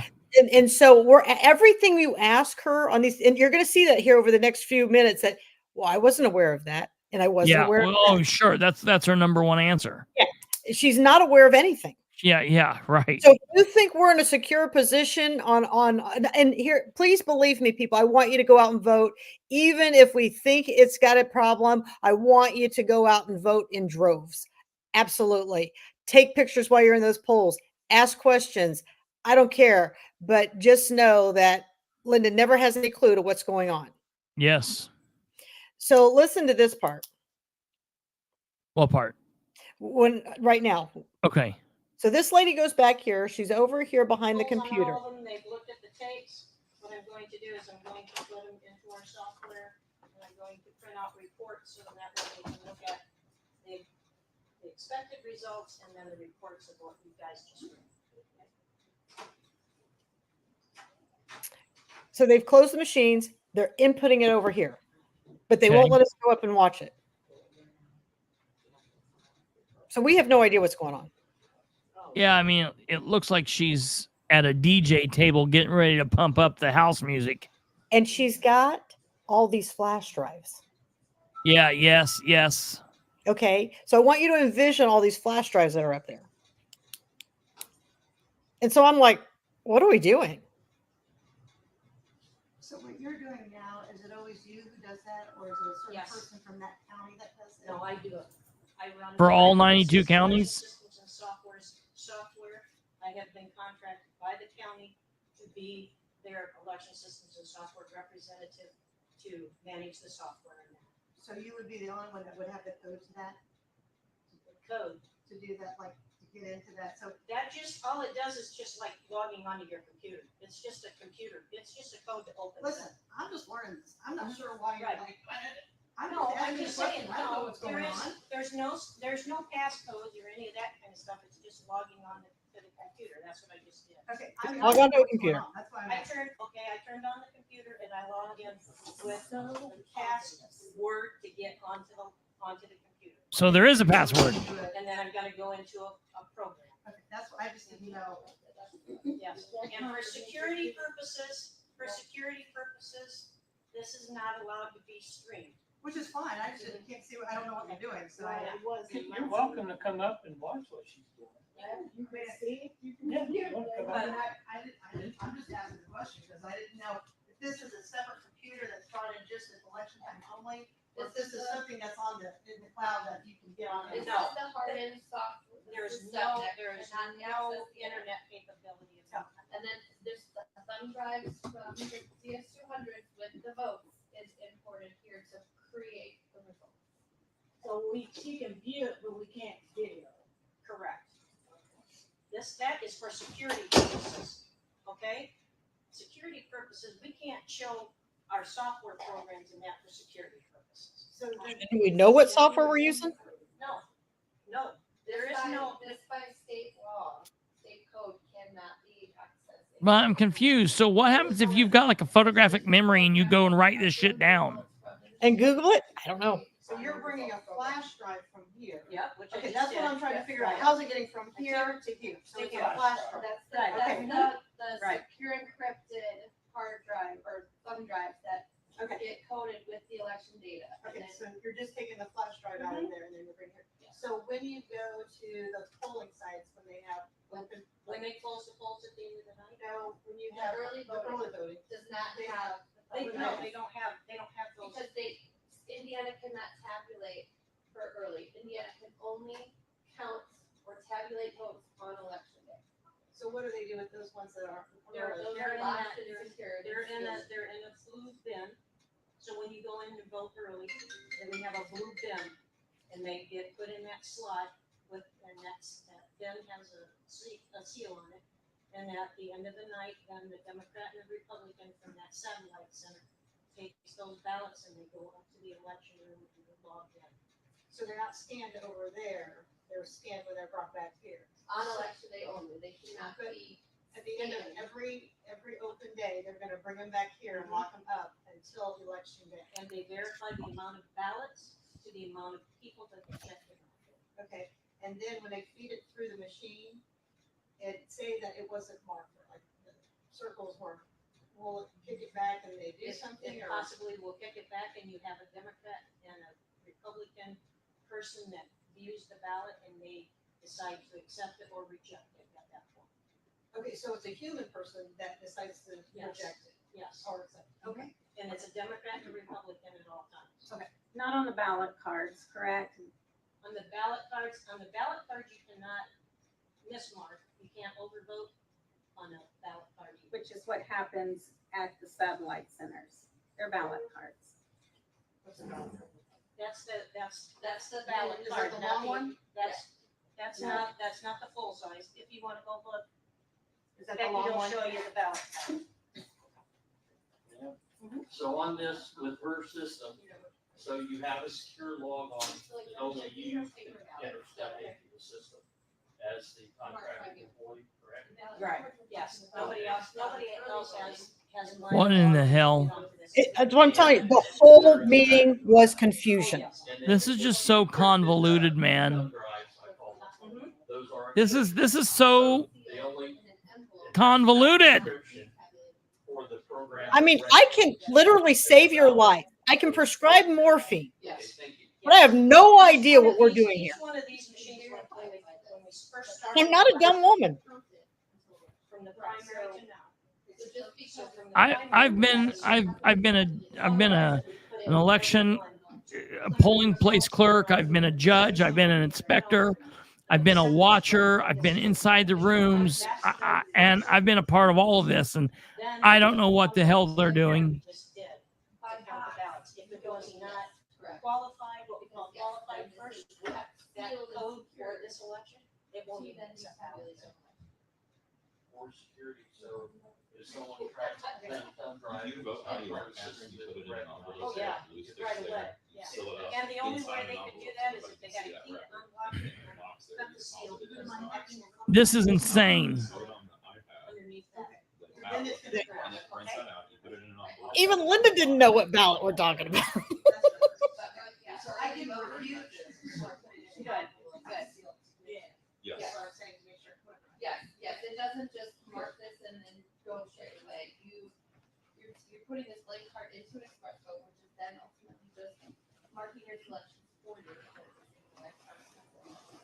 Absolutely, Kevin.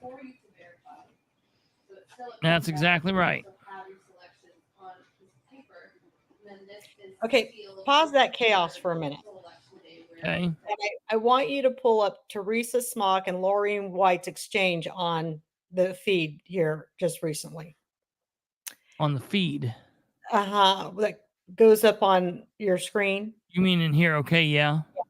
And Where? so what happens is if you work the polls and you complain, you will be punished. You will either be not Yes. invited back or you will be punished in another way. So read what Teresa Smock and Laureen exchanged.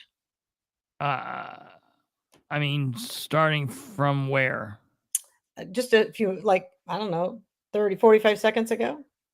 Okay, so Teresa says, I was an inspector there. I'm glad you were there. Okay, right here. Then she says this. Teresa says, I got downgraded this election after 6 years at Zion and 15 total as an inspector.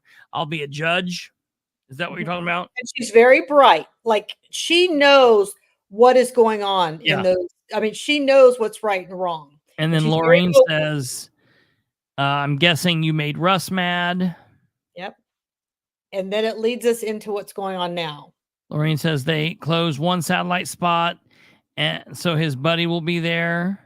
So he replaced Teresa's with this tree guy to take her so he could get better pay. Yeah. Yeah. Keep going. That's it. No, there's something about the ballots. Well, she said this test is based on the mail-in ballot, not the election day ballot, but I don't know what she means by that, because the mail-in ballot is a form. The mail-in ballot is a form that you circle through. The ballots on these machines are the same ballots that you go and vote. Early voting in Madison County is the same as a day of voting on the machines. So I don't know what that means. The test is based on the mail-in ballot. You guys didn't fill that out with a pencil. You don't do mail-in ballots by machine. So I guess I don't know, Teresa, if you can explain what that means, because I don't understand what you're talking about there. I don't know what. So has anybody here ever in Madison County ever done a mail-in ballot? Does it look like a scan? Is it a Scantron that you fill out with a pencil? Make your mark heavy and dark. Use a number 2 pencil. Is that what it looks like? I don't know.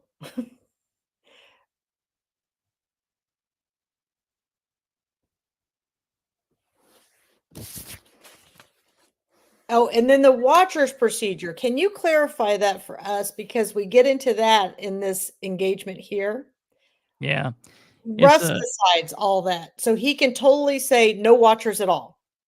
Well, not just Russ, but it's the chairman of the Democrat and Republican parties. So the chairman of the Democrat Party can assign watchers, and the chairman of the Republican Party can assign watchers. Right, but so if he just chooses that he doesn't want to have anybody in there, there's no watchers. And see, that's corruption. That's colluding. Yeah. That's skullduggery. And the same thing when they go, well, they have one Republican and they have one Democrat transferring those ballots. No, we've seen that they've had just one person. And when you have, and here's the thing, and I'm going to say this. I know some of you do not like Terry Austin. She's never done anything to me, so I don't have any beef with her. But, when Russ appointed a Democrat chair to represent the Republican Party in one of these election board meetings, there's not 2 parties in Madison County, people. The action was right there in front of your face. Yeah. Yeah. So I'm going to show you a picture of what a mail-in ballot looks like here.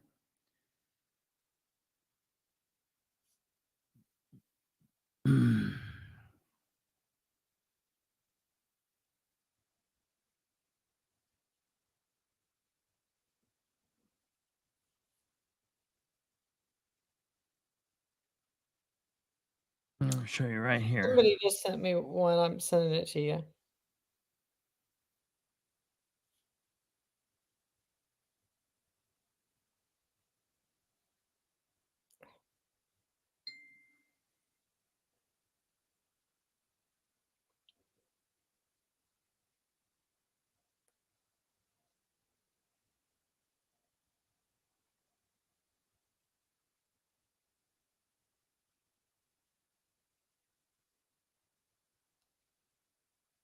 Wait, no, Teresa.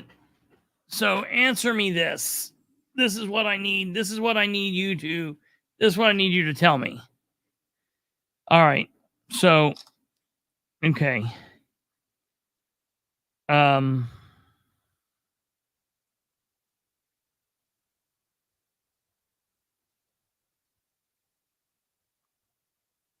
right. Kate, I just sent you 1, 2, 3, 4, 5 pictures. Can you put those 5 pictures in, if possible?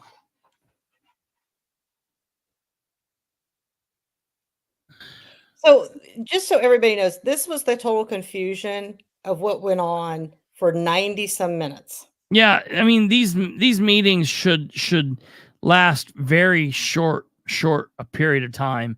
It should not be like this at all. I mean, they should go in and do it.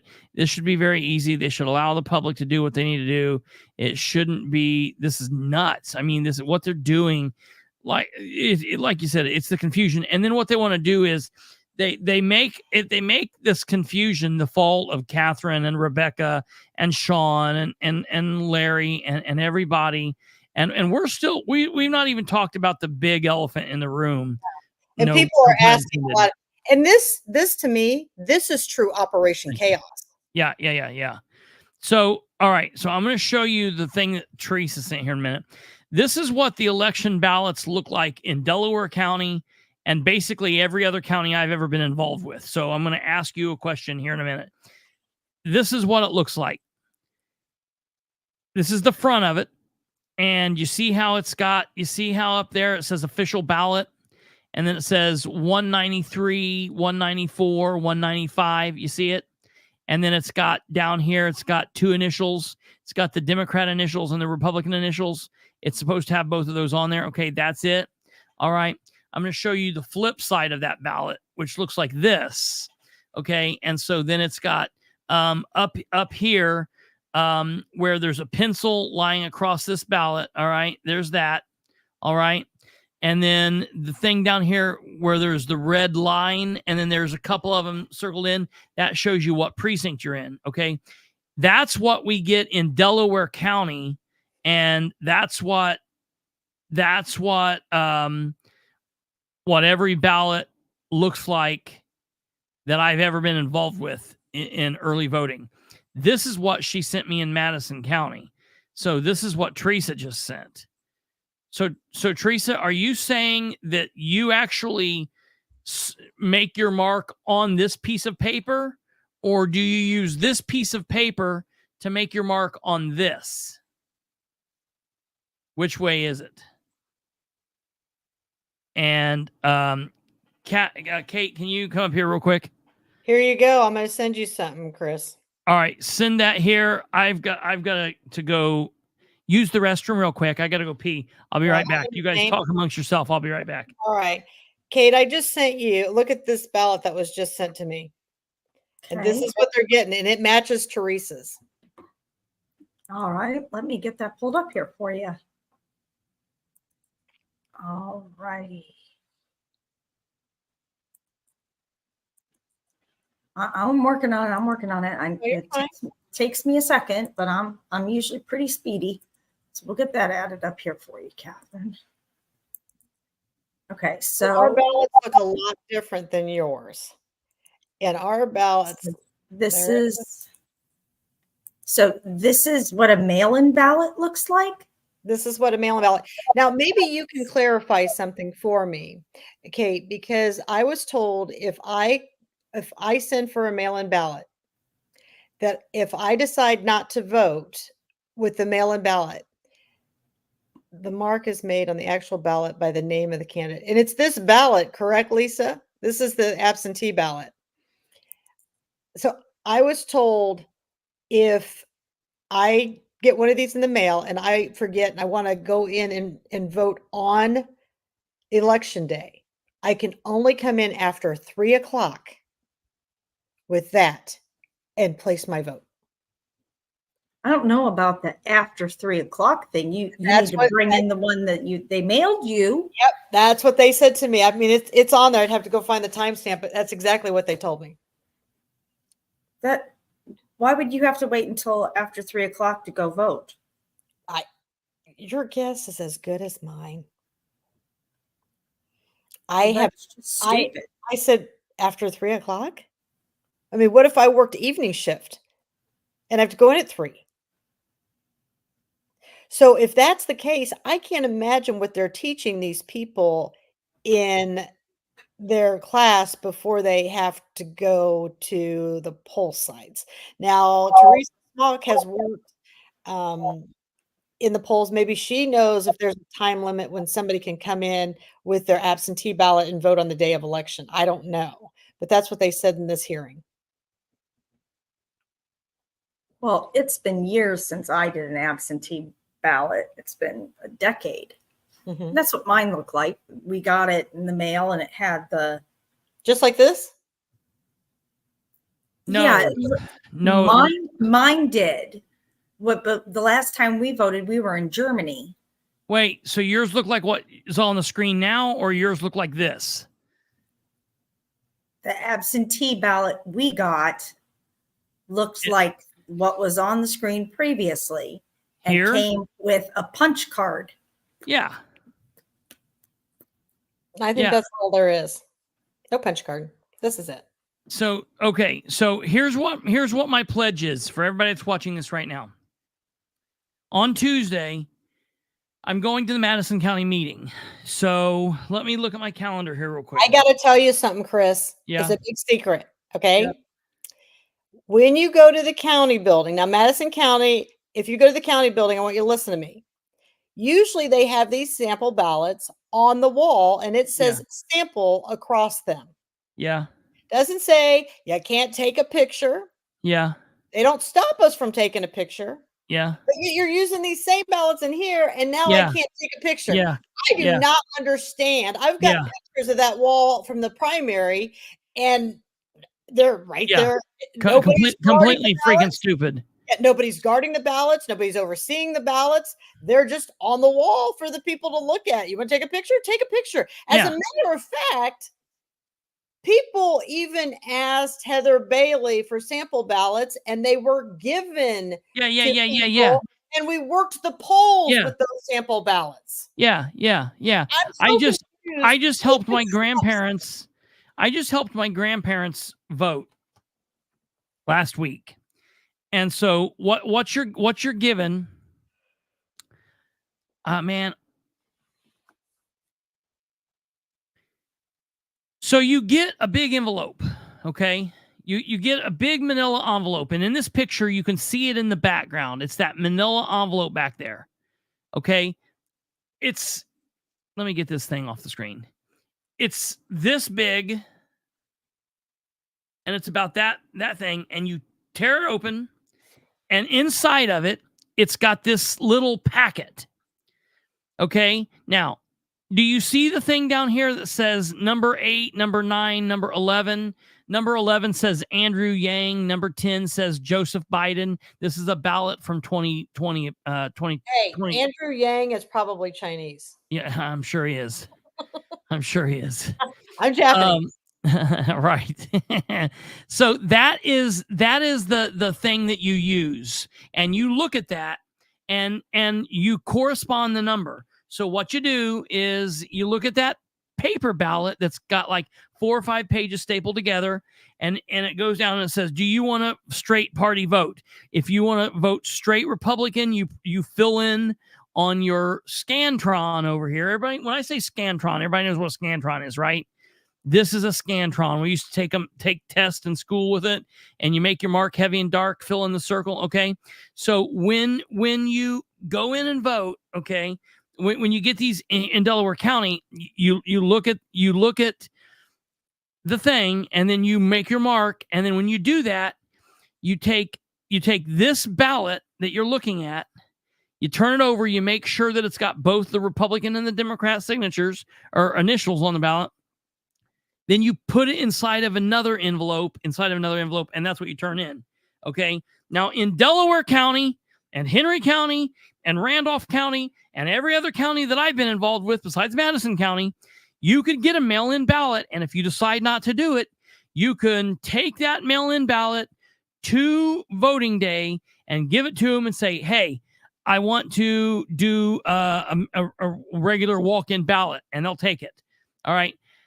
I don't know what the hell is going on in Madison County. So I make you this promise. What time is the meeting on Tuesday? 6 p.m.? I'm telling you 5 o'clock, so you'll be there at 6. Well, no. Because okay, so the meeting is at 6. Here's what I'm going to do. I have nothing else going on Tuesday. So I'm going to go to the clerk's office about 1 or 1:30.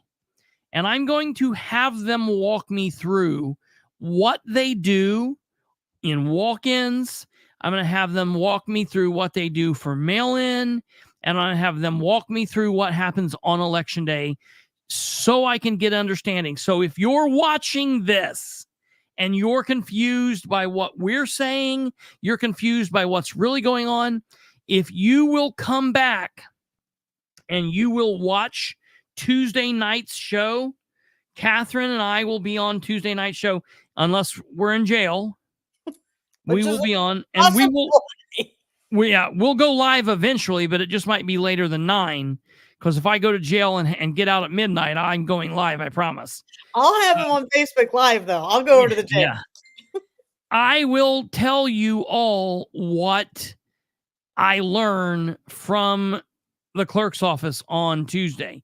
And I will talk to my contacts at the Indiana Secretary of State's office, because Madison County is doing something different than most of the other counties that I've been involved with does. I cannot tell you.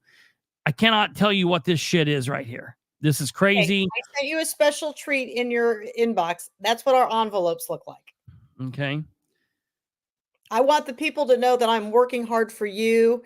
This stuff is coming in hot off the press. There's multiple people sending stuff. So I appreciate all of you that are watching tonight that are helping me.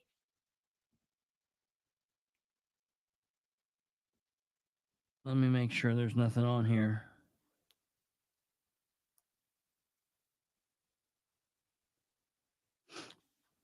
Okay, we're good. Okay, we're good. I can share you that. I can share that.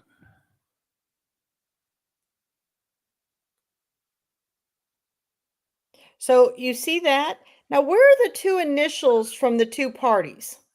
Okay, it's that's the I don't know. It's not gonna. That's your envelope. It's probably not on your envelope. It probably would be on the ballot. That's not the ballot. What's that other page you had? That's not the ballot? Well, that's there's the two initials down there. I see it now. Okay. Okay, yeah, I didn't see him because on this that we had, we only had the front part of it, so we didn't have that. But yeah, the other ballot is here. Okay. No, I'm gonna force it. I will force it because I'll talk to them and I'll call my contacts at the Secretary of State's office from the office. We'll figure it out one way. We'll figure something out. GoPro on? I won't have a GoPro. I'm just gonna take my camera.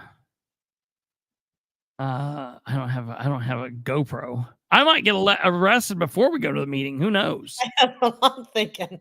So, and if you want to watch the whole video is entertaining. I mean, because it's constant chaos. I mean, nobody knows who's on first. Nobody knows who's on second. Nobody knows who's on third. And I'm not sure if anybody hit a home run. Yeah, no. That definitely didn't happen. Now, we probably do need to talk about the elephant in the room. Okay. So do you want to go to Madison County Government Accountability and let's play that video? Then late last night, Larry Savage's house was raided. A warrant was made. Evidently, there were missing ballots, and so they showed up at his house. And this is just one clip. There's several clips, but we're just going to show you one of what transpired. I forgot what I was trying to do. Madison County Government Accountability. Yeah, that's And where if I'm you at. don't follow Madison County Government Accountability, I highly encourage all of you to follow that. It's better than the Herald Bulletin, and you know what? It's free. And you're allowed to make your comments. You are not blocked, but that site is not for the weak. If you're going to get on that site and make a comment, you may find somebody like Kevin Fentner, Nicole, myself, who, if it is not correct, we are going to correct you. Yeah. It's not for the weak on that page. Politics is not for the faint of heart, man. Yeah. It's a blood sport. Okay, here's this video. Used for the process in the voting process, right? Those ballots are sealed. Well, it depends on what you. I know, but I'm just saying it depends on your definition of real ballot. I asked the lady if they were real ballots. Again, that depends on what you're. See me talking to a lady in that video. Not when you took them. Yeah, I asked her if they're real ballots, and she said no, they're sample ballots. So when she said, I rolled one up, put it in my pocket, and took one of the big ones, rolled up, put it in my pocket. I didn't know that we couldn't take the damn thing. They even say sample. Okay. And I was late to the meeting, so if they said something at the meeting before I started, I don't know. So I showed up about 10 minutes late. Linda stands up. She says, "Come on, Larry, you can come down and test them." I know Linda. Okay, I know all these people. So whatever kind of bullshit they're trying to play right now, that's bullshit. Okay. But I do have it. I do have them. Okay. But so the Madison County, so you're hereby authorized to come in and search the name of the state of Indiana and search for a seized foreign property. Madison County ballots used for testing, voting equipment, any and all other devices belonging to or on the person of Larry L. Savage. The warrant is to include the search of any and all other devices located for their content. The warrant may be executed in daytime or nighttime. The court hereby specifically determines that there exists probable cause to believe that the items to be seized are located at the location therein above, described on the basis of such determination, sworn testimony, Detective Dave Preston, which is me, heard by this court by the affidavit made of record and set forward incorporated a reference herein. And that's patriots, man. They don't want us to be American. Okay. They don't want us to be American. This is going to be a copy of the warrant. Okay. Am I going to jail? Or do I need to call an attorney? Here's what I want to do. I want to make sure the house secure. So I have a search warrant to search your house. Okay. So I just want to make everything secure, but I don't want your dogs getting out. You know what I mean? Right. So I don't want your dogs getting out. And a couple of them bite, so I'd rather have them put out bags. I mean, I'm a square dude. I was a correctional officer forever. Right. So I am not gonna fuck with you guys. You can do whatever you want to do, but I'm just telling you that those were sample ballots that they sample on them, and I asked the lady if they were sample ballots. I didn't. All right, there's where the video ends. And he does, like Larry made some points. I mean, he said, if I go to Payless and they've got free samples out and it says sample on there and he eats one, it just said sample. I don't know. He's not shoplifting because he put it in his tummy. Yeah, it's not conversion. So, all right. I'm gonna tell you where my thought is. Let me give an update. So everybody wants to know: did Larry go to jail? Oh yeah. Did not get arrested last night. They are still trying to figure out the process. So we don't know what's going to actually happen. Everybody's just kind of in a holding pattern. Yeah. So that was the big question. We'll see what, Monday or Tuesday or Wednesday or whatever happens next week. But I do want to point out to everybody that the election meeting ended a little before noon. I am assuming this was at 8 or 9 o'clock last night. They were able to get a warrant. They were able to, most likely after hours. It was Judge Hoppy that signed it. But yet our Republican chair, it's been since May of the canvassing issue and nobody's issued anything. You can't even find. Yeah.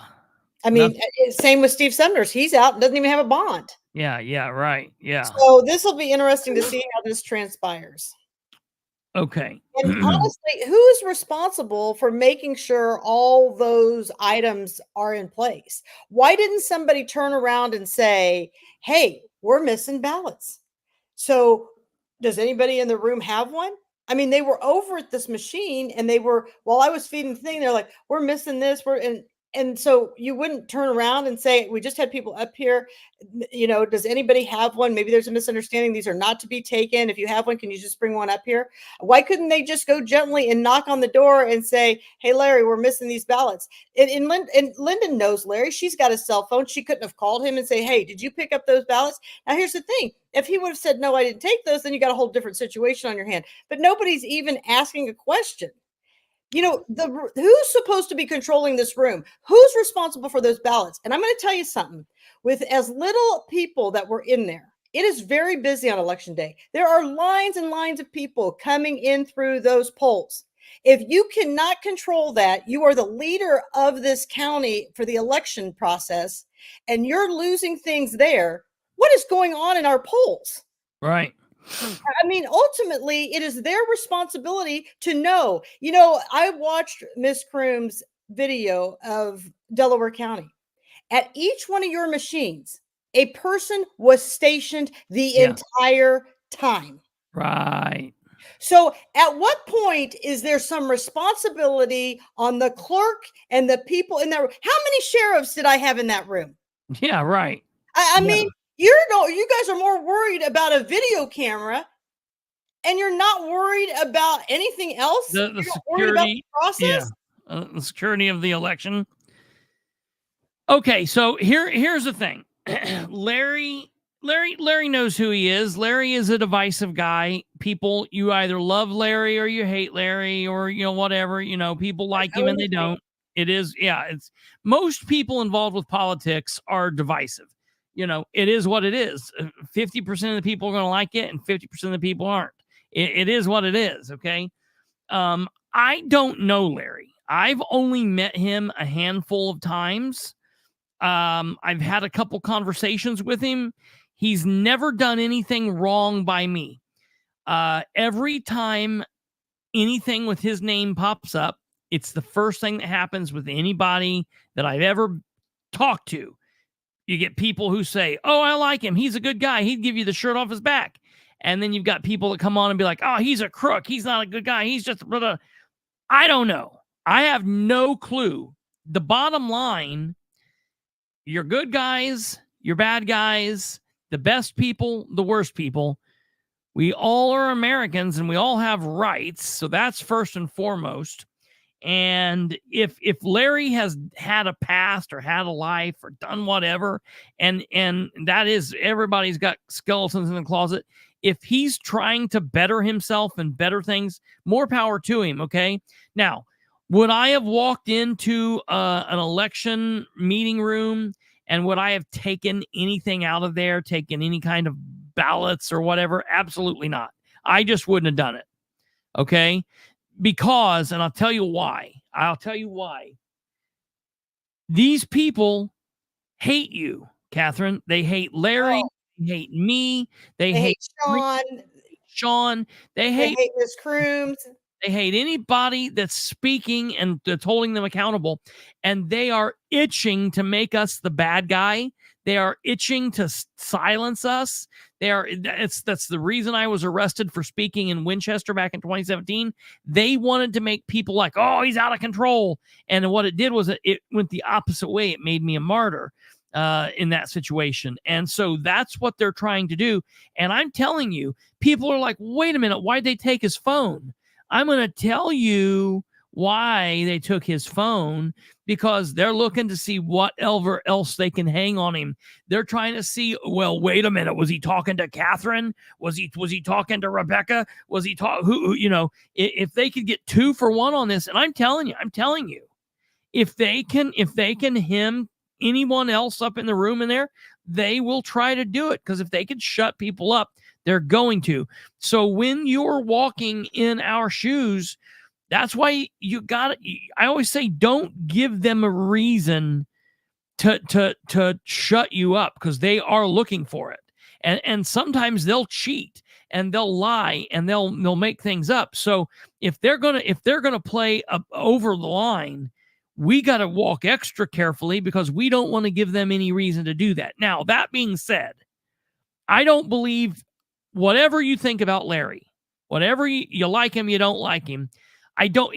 Look. It wasn't like he was selling these stealing these ballots to sell the papers for hundreds of thousands of dollars. He wasn't making any money off this. He wasn't scamming anybody. These were sample the pieces of paper that they used to look to see who to vote for.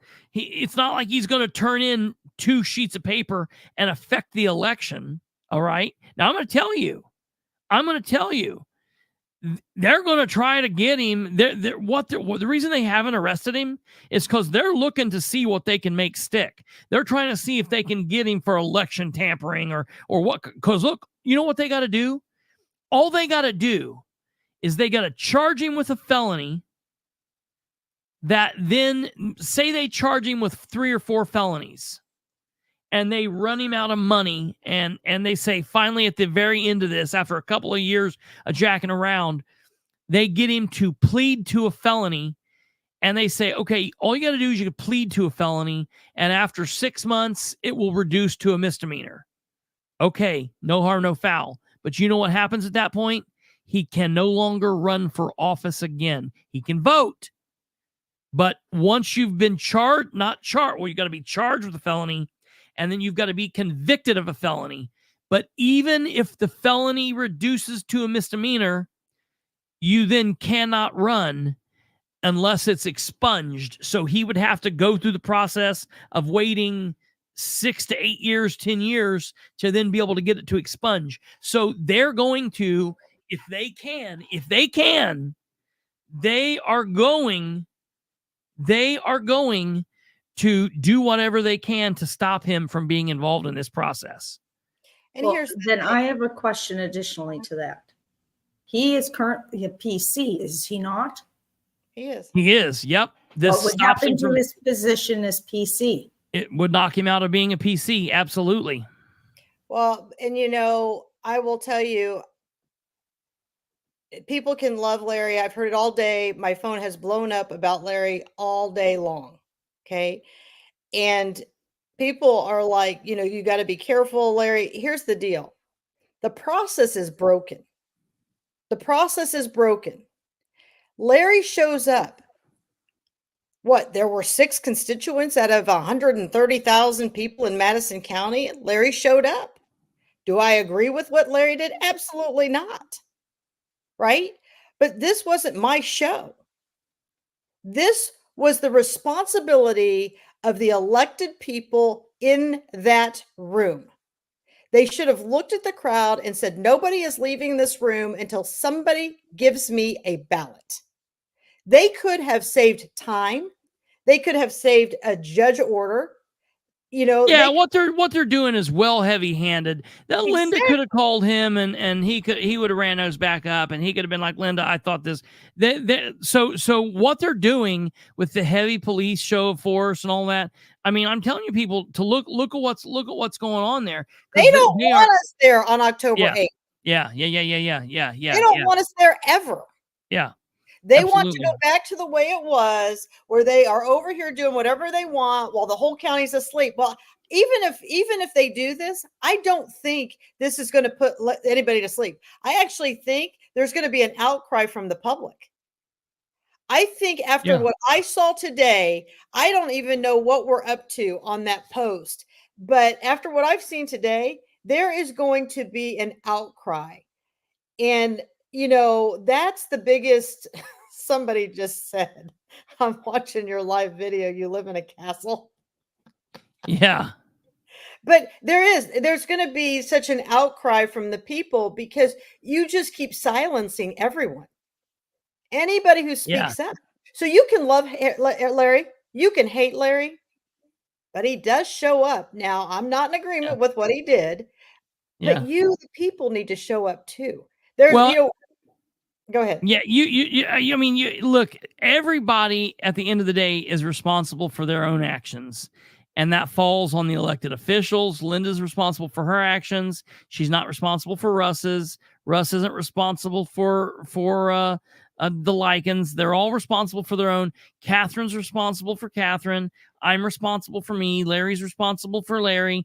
And there are things that we can like and agree. There are things that I can go, oh, God, I wish they wouldn't have done that. Or no, I don't agree with that. Katherine and I have disagreed on stuff like that. And that's all part of it. You're not going, listen, folks, I tell everybody, I say this frequently.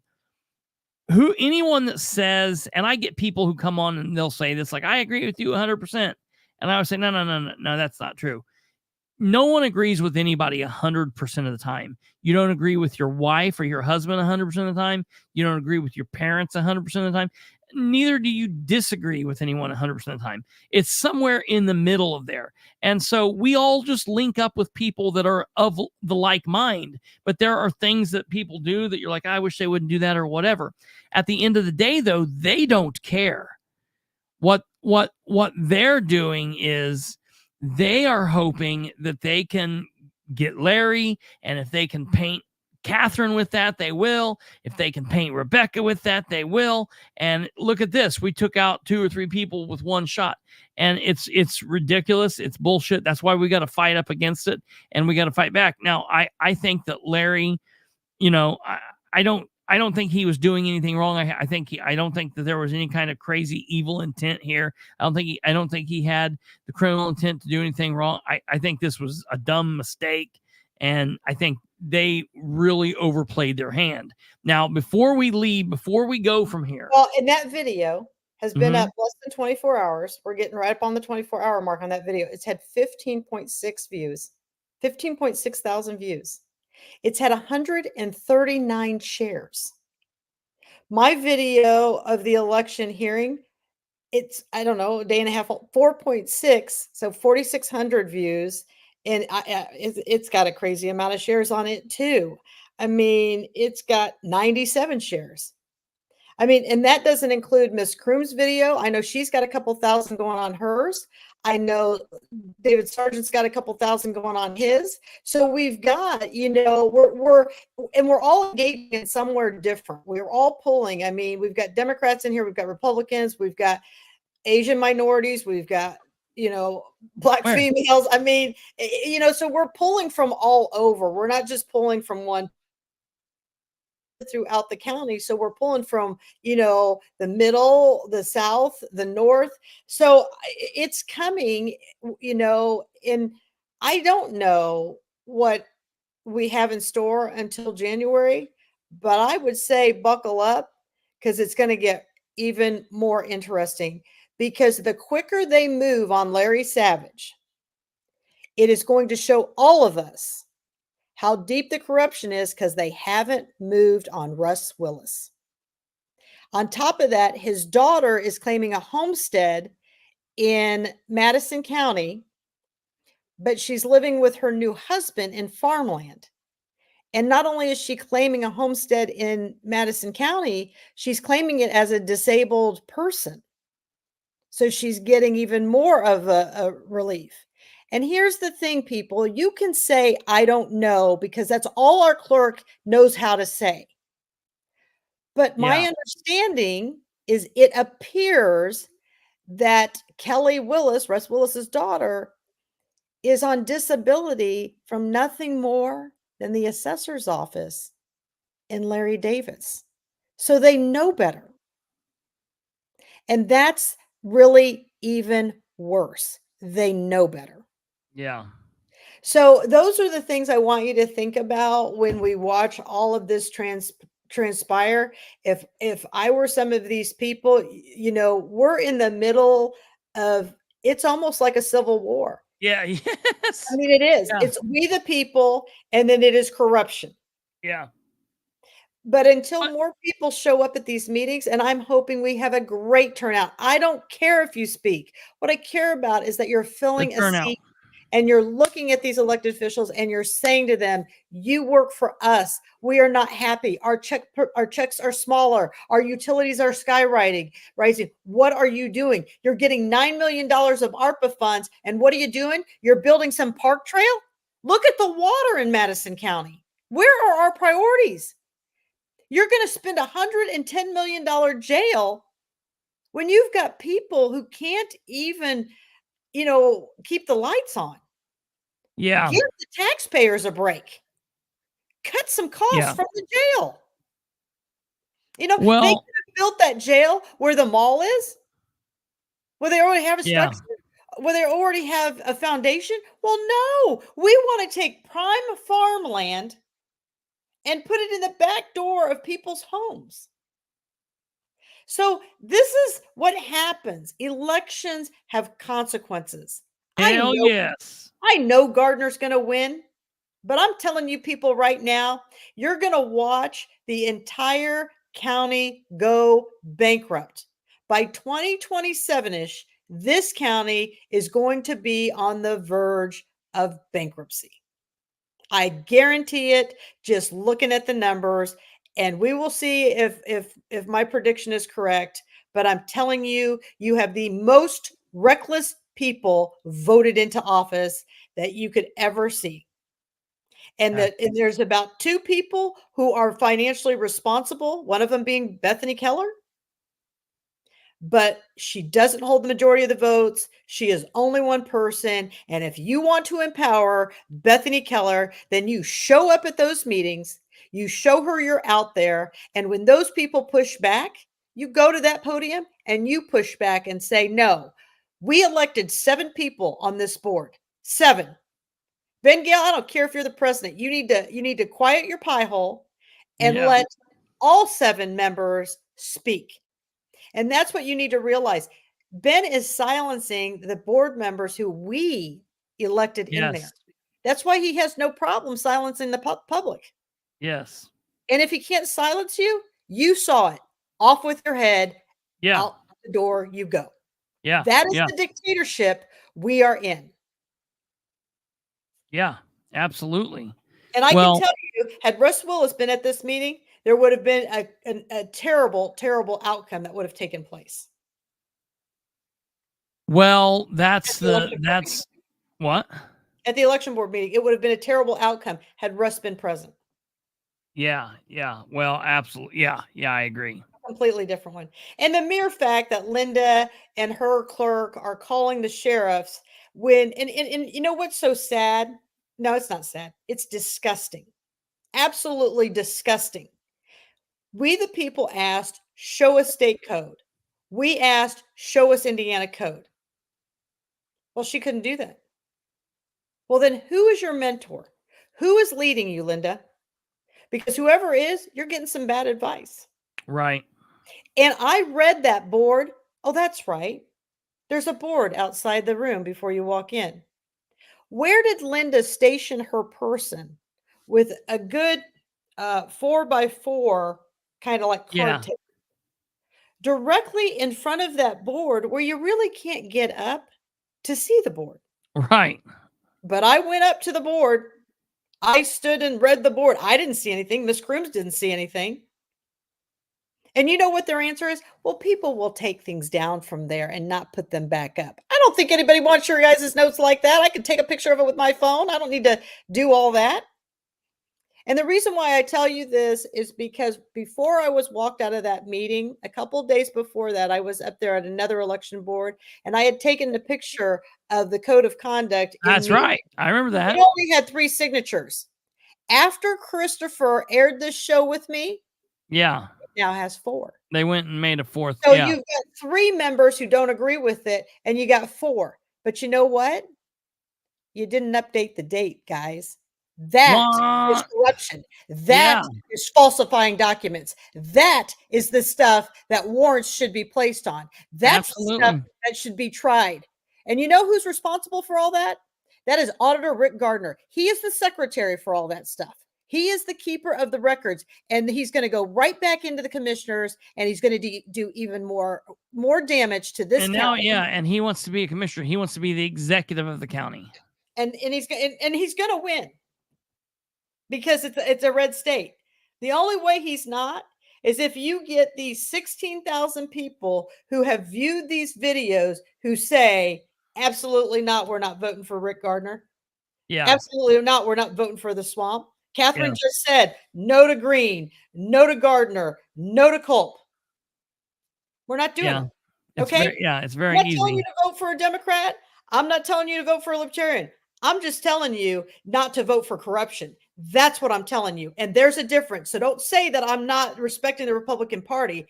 I'm not. I have zero respect for the corruption, the colluding, the skullduggery, the nepotism, and we can go on and on and on with the words because all of them have done it. Yeah. That's what I'm telling you. Absolutely. Because true Republicans would never behave like this. Well, yeah, no, that's exactly right. You've hit the nail on the head. There's been some kind of, I don't know, it's demonic action that's taken over the Republican Party. It's horrible. Before we go, and I know this has been a long show, and I really want to thank you guys that have hung out with us.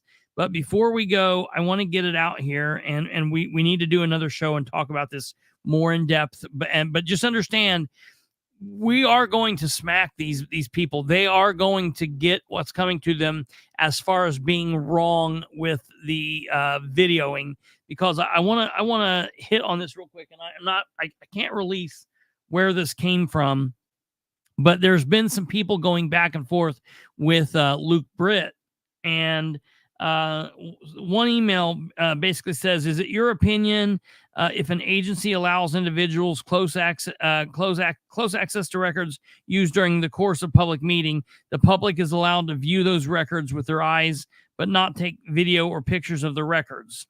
And Luke Britt says, generally speaking, yes, you can record records in plain sight. Nonetheless, I presume you might be talking about voting machine testing. I've gotten a couple of calls about that.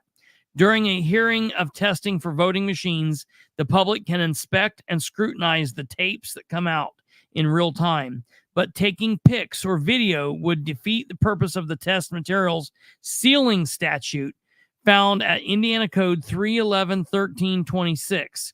It is a demonstration for validation and accuracy purposes, but not really a public access opportunity in the traditional sense. I have no idea why test materials are sealed the same as actual ballots. Here's the problem. Here's the problem we run into.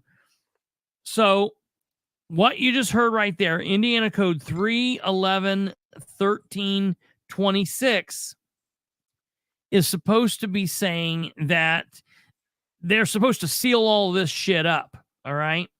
When you go back and you look at their other, the other codes around this, basically what it tells you is that what's supposed to be, they need to do one of two things. They need to either seal up the actual voting material, meaning early votes, mail-in votes, and day of election day votes, and the test materials are not included. There is a reason why we are permitted to video and take pictures of everything in Delaware County and Henry County and Blackford County and Randolph County, but they don't in Madison County. And when this happened to Rebecca in May, Luke and I got in a fight about this, and I was like, I don't understand. And what the answer was given to me was, well, maybe the machine companies are different. Yeah, that's going to happen. The machines are going to be different. We've got 92 counties. They're going to use different vendors, but the law doesn't make variants for that. It doesn't say, well, in this area where they use this machine. So the law has to be the same from county to county to county to county. And the bottom line is it can't be either or. So they either have to allow us to access it, and if they allow us to access it, then it's not something that gets locked up on testing day. Or if they don't allow us to test it, then they have to lock it up and secure it. And they're not currently doing that, and they haven't been, which means they are against state code. So one of the two has to happen, and we're going to force this, and I'm going to make Luke see this. I don't understand why he's on the wrong side of this, because it's in black and white and they're using circular logic or illogical circular thinking to say that this can't be done. But if they're going to hold us to not being able to video it, then they need to be following the law, and they're not. So there are some steps in place. If that's the code they're using, that's an election day. This was a Yes. testing facility. Right. Ultimately, it was the responsibility of the election board to make sure they had the documents secured. Ultimately, the election board failed. Yeah. Ultimately, Linda does not, the clerk does not know how to do her job. She does not know how to secure anything. She does not know how to run a meeting. She does not know how to speak for the people. And she clearly only wants to represent her agenda. Yeah. I get it. I get she came from the prosecutor's office. I've heard all those rumors too. But right is right and wrong is wrong. And this corruption. She didn't learn a damn thing if she was there, apparently, because she is was a too busy blind with other things. Hey-oh, she's an idiot. Absolutely. I have no problem saying that. Linda's an idiot. I mean, and that's why she goes through elections, because you can't fire an elected official unless they do something like gross. And hell, you look at Madison County. Steve Sumner's. Yeah. He literally was molesting a child, and nobody in our county said step down. Yeah, right. No. Matter of fact, they delayed it so he could come to a meeting and participate. Yes. I mean, this is how gross and disgusting it is. They pushed things off so he could come and participate in a meeting. But they've shown you tonight. They showed you last night how quickly they can work. Absolutely. And that's the, and that's the thing. Do you have the statutory where it really says it's the elected board that has to do everything? They're the ones responsible for securing everything. They're the ones who lost the ballots. Maybe if Linda was more concerned and focused on the meeting and actually what was supposed to be going on, instead of trying to manipulate and get people to quit videotaping. Well, here's the thing, because I started to go through this, but that's what I was going to say. There's some steps in place, and it's not me. I'm going to assist however I can, but there's someone else doing this, and I don't want to get too far into the weeds, because I don't want to let me see those two. I just gave you two things in your messenger. Mm-hmm. Pull those up and tell me what you think of those two. Okay, like on the screen or just looking here? here? On the screen. On the screen's fine.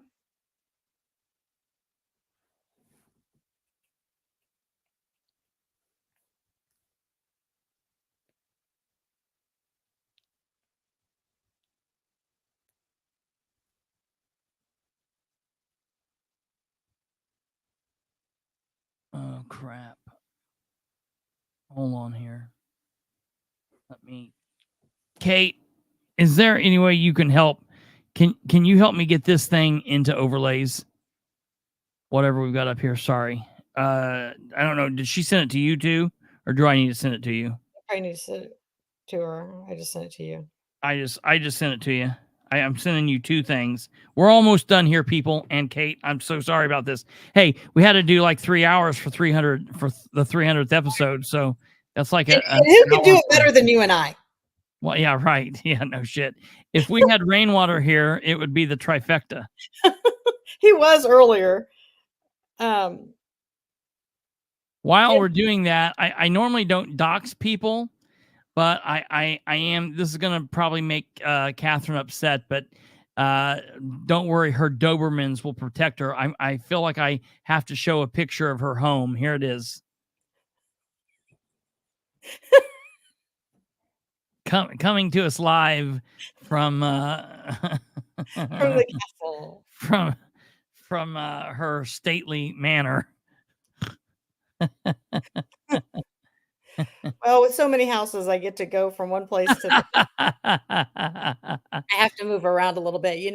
I've had a lot of threats. Yeah, right. This week. That's the reason she's got a moat out there. Yeah, it's been crazy. It's been literally crazy. Jesus. Okay. All right. Thank you, ma'am.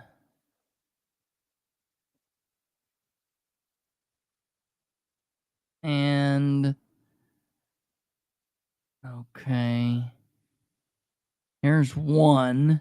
Sample ballots in polling places permits a county election board to use an electronic device other than an electronic poll book to display a sample ballot. Specifies that an electronic device whose only function is to display a sample ballot is not considered a voting system or part of a voting system and is not required to be certified as part of a voting system in a precinct where voting by voting by paper, ballot, opticals. Yeah. Voting by ballot, optical scan ballot card, or direct record electronic voting system, the county election board must provide either an adequate number of sample ballots for the precincts or an electronic display of the sample ballot using as an electronic device. Okay, there's that. Sample ballots or the electronic device that will display the sample ballots are to be provided by county election board to the inspector of each polling location or vote center as a part of the materials given to the inspector on the second or third day before the election. If sample ballots, the various things, voting systems are used, the inspector must post a copy of the sample ballot near the entrance of the chute and make the sample ballot available to voters throughout the election day. If a sample ballot is displayed by using an electronic device, the inspector must post a notice in the same location announcing that a sample ballot is available for review in a vote center county. The same notices are provided regarding the availability to view sample ballots for each precinct in the county. Clarifies that displaying a sample ballot is not a crime under the law, and printing or circulation of an imitation ballot or forging the official endorsement of a ballot. Okay, so it's not a crime to have the sample ballot or to share it. Permits the use of decommissioned electronic poll books to be used as electronic devices to display the sample ballots. And then distribution of sample ballots. The printing or circulation of a sample ballot or the reproduction of an official ballot is not prohibited by the law by making it a Class D felony to forge or falsify, make the official endorsement of a ballot, or to print, circulate, or imitation ballot, so long as the sample ballot or reproduction contains any required disclaimer and does not violate state law. So it was a sample ballot. He didn't distribute it. I don't know what they're trying to do. I mean, they're gonna try to stretch it, and I hope he gets an attorney, and I hope he hammers back hard. My advice. What? He needs to get a good one, and it'll be money well spent. Yeah. And my advice is anybody that they contact about this, do not talk to them. Do not fork over your phone. Tell them that you will talk to them with your attorney. And if you have an attorney, let them call your attorney. If not, hang up on them and contact an attorney. That's what I would do, because these people they're not trying to help anybody in this situation. They're trying to make people go away. And that's exactly what's happening here. So, and that's the best part where you said they don't want your voice. Yeah. No. Yeah. They just want your vote. Yeah. And this is what you get when you vote corruption and you keep it in there, and they've become career politicians. Their power, their ego is out of control. And really, we can blame Russ Willis, but John Richwine and Rick Gardner, those two are just as disgusting as the rest of them. Absolutely. The way that Rick Gardner treats his wife is unbelievable. That's horrible. If he can talk to his wife and treat her the way he does, no wonder he has no problem. And we've seen it live on your show.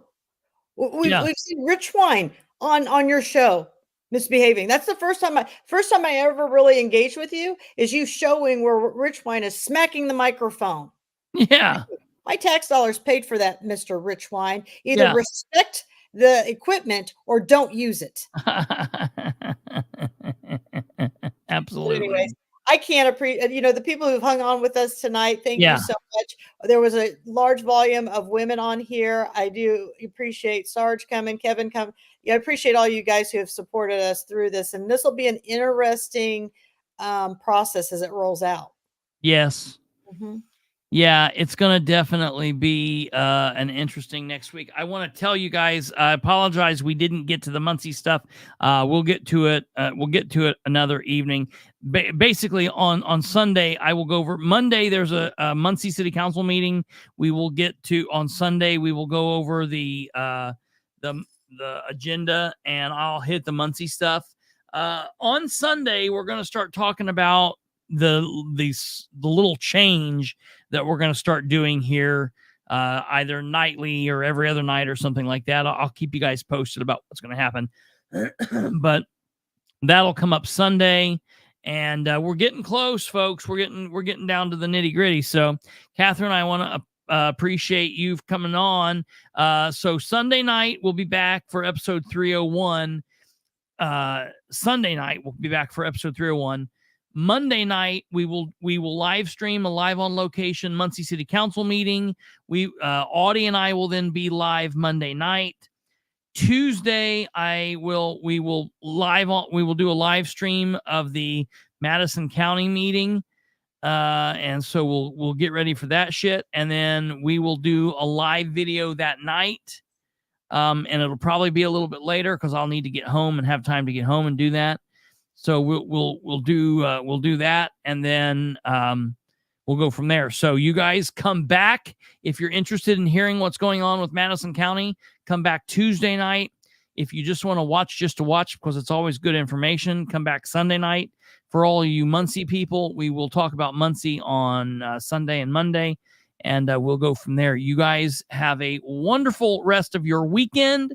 It's going to be Saturday tomorrow. Rock on. We are not here tomorrow night, thank God. So we're going to have a day off, and we will see you guys back here. Thank you to everyone who has hung out for the last 300 episodes. I definitely appreciate it. Please do us a favor and hit the like, subscribe bell. We've been getting a lot of new people coming in and interacting with us. I've been contacting a lot of people. We've really been hitting it hard on Twitter. And so that's awesome. I would highly recommend you people who are specifically politically minded. I would highly recommend going to Twitter, getting on Twitter. There's a lot of stuff, news and politics related on Twitter. Twitter's the place to be. So, all right, you guys have a great evening. God bless each and every one of you. Katherine, thank you very much. And we will see you Tuesday. See you guys. I'll be live at 6:00 on Tuesday as well. I'd rather have you in person, everyone, but you can join in on Facebook Live as well. Yeah. All right. Well, we will see. I'll be there. I'll see you in person on Tuesday, but then I'll see you live afterwards. All right. Yeah. Depending on how it is upstairs. Yeah. Right. Good night.